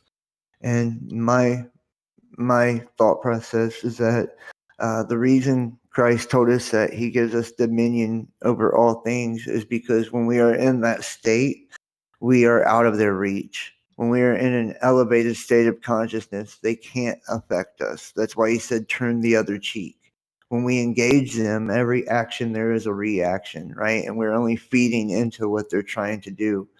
It says that God says, I'll put enmity between the serpent and your seed, right? Where it'll strike your heel and you'll strike its head, meaning you're standing above it. Once again, you're above that. So when you can find yourself in when you go inside, right? And go face to face with the Most High, and seek peace, truth, love, understanding, you will rise above their reach. They won't be able to harm you. It's allowing them to have power over you in the first place, knowing who you are and knowing what they are, and that you have dominion over all things. So the only thing they can do to you is convince you of the illusion that they can do something to you. As long as you understand that they have no power over you, that you are over them, and that there's nothing they can do to change that, then you're in a good space. It's the trick of witchcraft is to get you to accept the fact that it's true or that you're powerless, right? That's how it works. That's why I'll convince you of something to make you believe that I can do something to you. And once you believe it, you made it real. You've accepted it and you've given me dominion over you. It works the same way with demons and archons.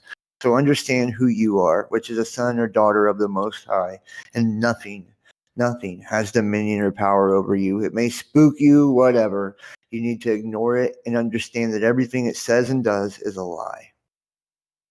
Amen, brother. Amen to that. That's good. Like you guys are good. You guys are on point. I couldn't agree more. We're like literally like it's bizarre to me that in a forum of open-minded people, we have like a toxic chat tonight for some reason. It's like, what the hell's going on? Like again, like it's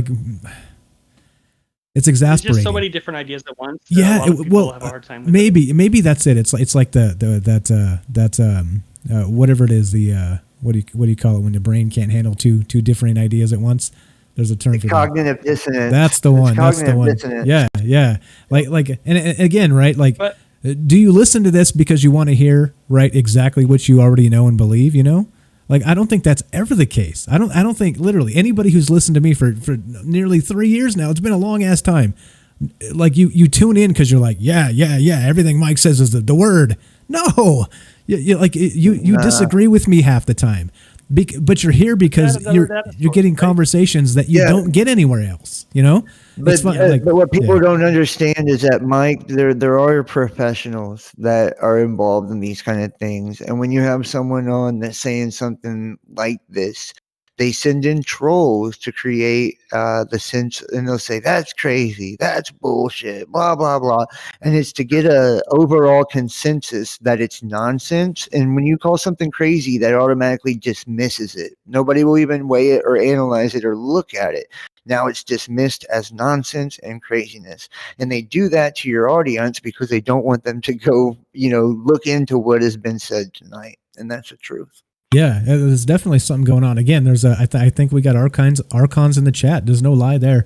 Vicky, what's up, says that rudest chat I have ever been in. that's what's going on over here, guys.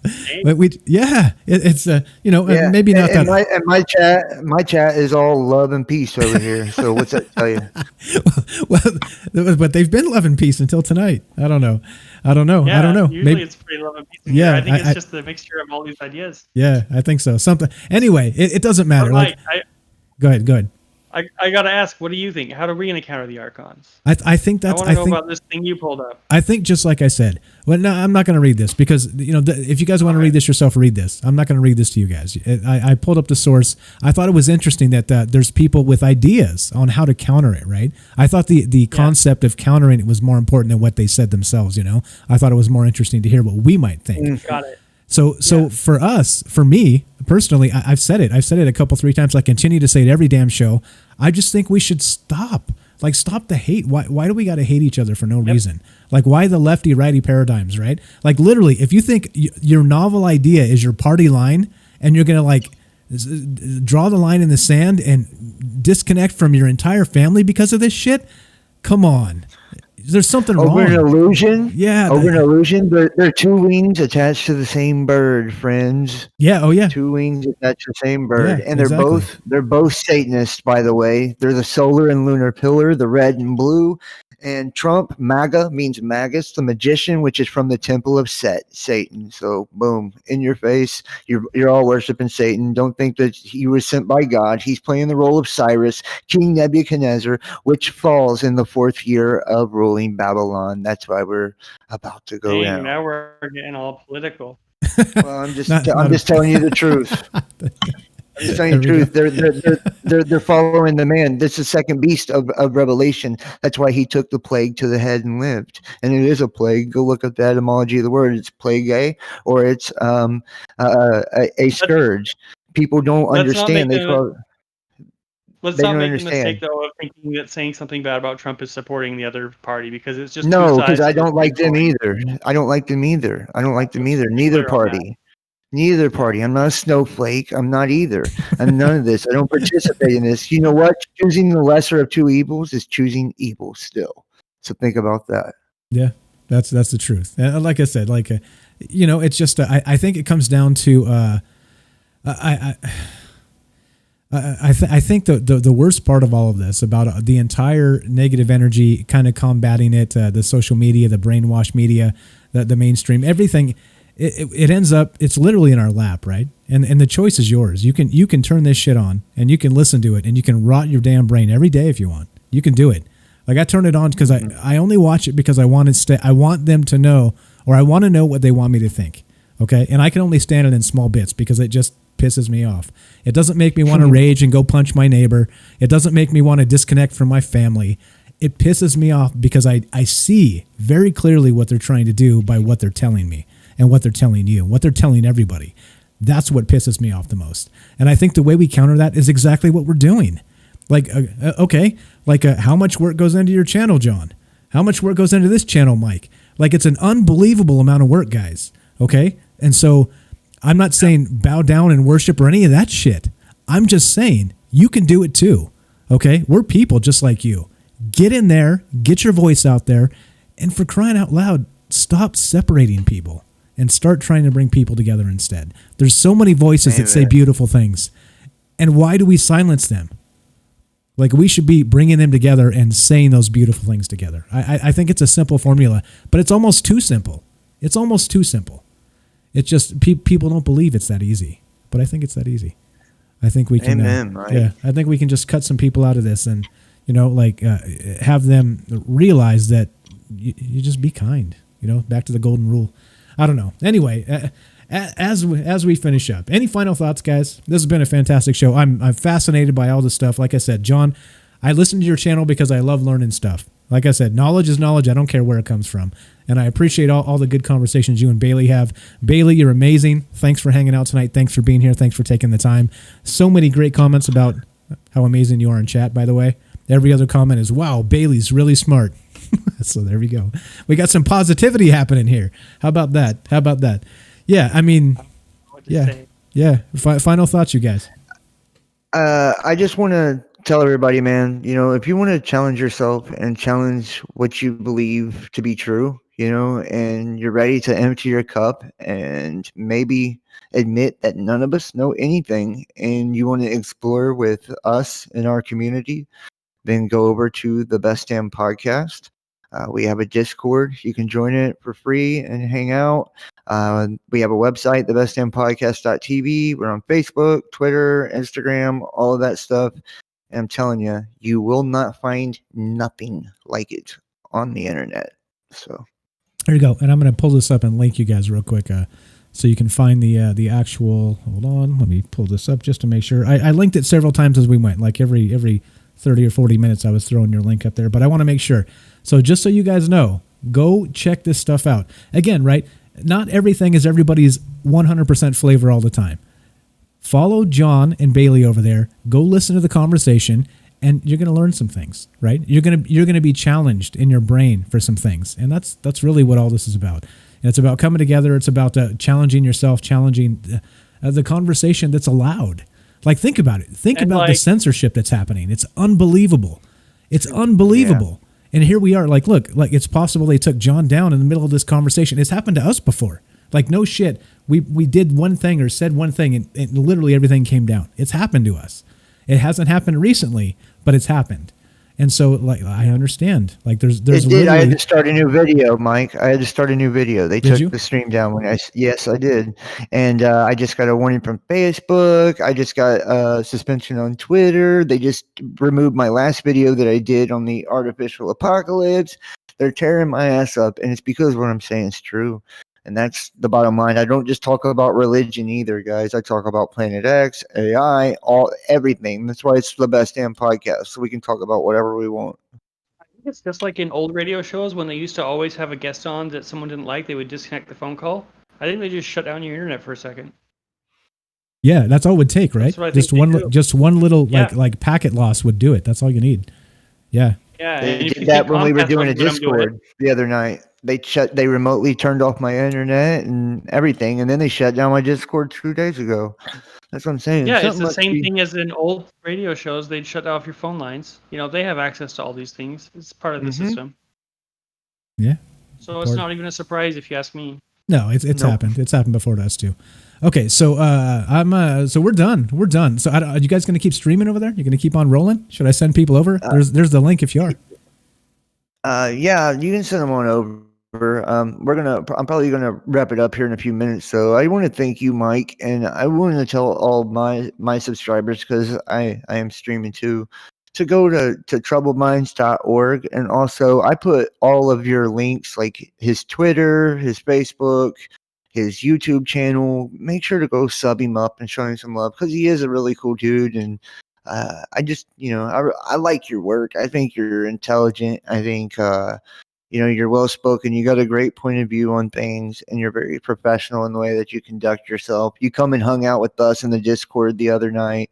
That was really cool. And you're a funny dude too. A lot funnier than me. I'm kind of serious, but Hey man, I appreciate it's okay to you, laugh. Mike. It's okay to laugh, bro. It's You okay made to both laugh. of us laugh, John. Well, okay. I'm just not funny. That's the problem. Oh, yeah. I laugh. I'm just not funny. Yeah. No, you know what the that's key to only being issue. funny is? I'm not funny, but Huh. the key to believing you're funny is just laugh at yourself. And it's all funny. It's all funny I all do the that time. all the time. There you go. There you go. That's all you need.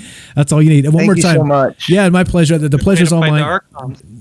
Yeah, exactly. No laughing at the Archons, or yes, laughing at the Archons. What'd you say? Well, if you're laughing, you have to be having a good time. That's probably a high vibration, right? I think laugh at yourself, you're fighting the Archons. I love it. There you go. All right. Perfect. One more time, guys. The Best Damn Podcast. This is John. This is Bailey. They're still streaming. I'm going to put this up. If you guys want to go over there, please follow them. Again, even if it's not your exact flavor, it is most of the time. Trust me. Go listen to what they're saying, and they're saying all kinds of important and smart shit over there. So do go follow it up, and I look forward to doing this in the future. I'm hoping we're going to do this in the future, aren't we, John? Yeah. This was a rough topic to meet your audience. It really was. I didn't know that we were going to go this deep, but I'm glad we did. And I do talk about a lot of other things that probably won't offend you guys so bad. And yes, we'll do it again. You want to do it anytime? I'm down. I really like you, Mike, and I like what you do. And hopefully your audience will grow on me. No, they're fine.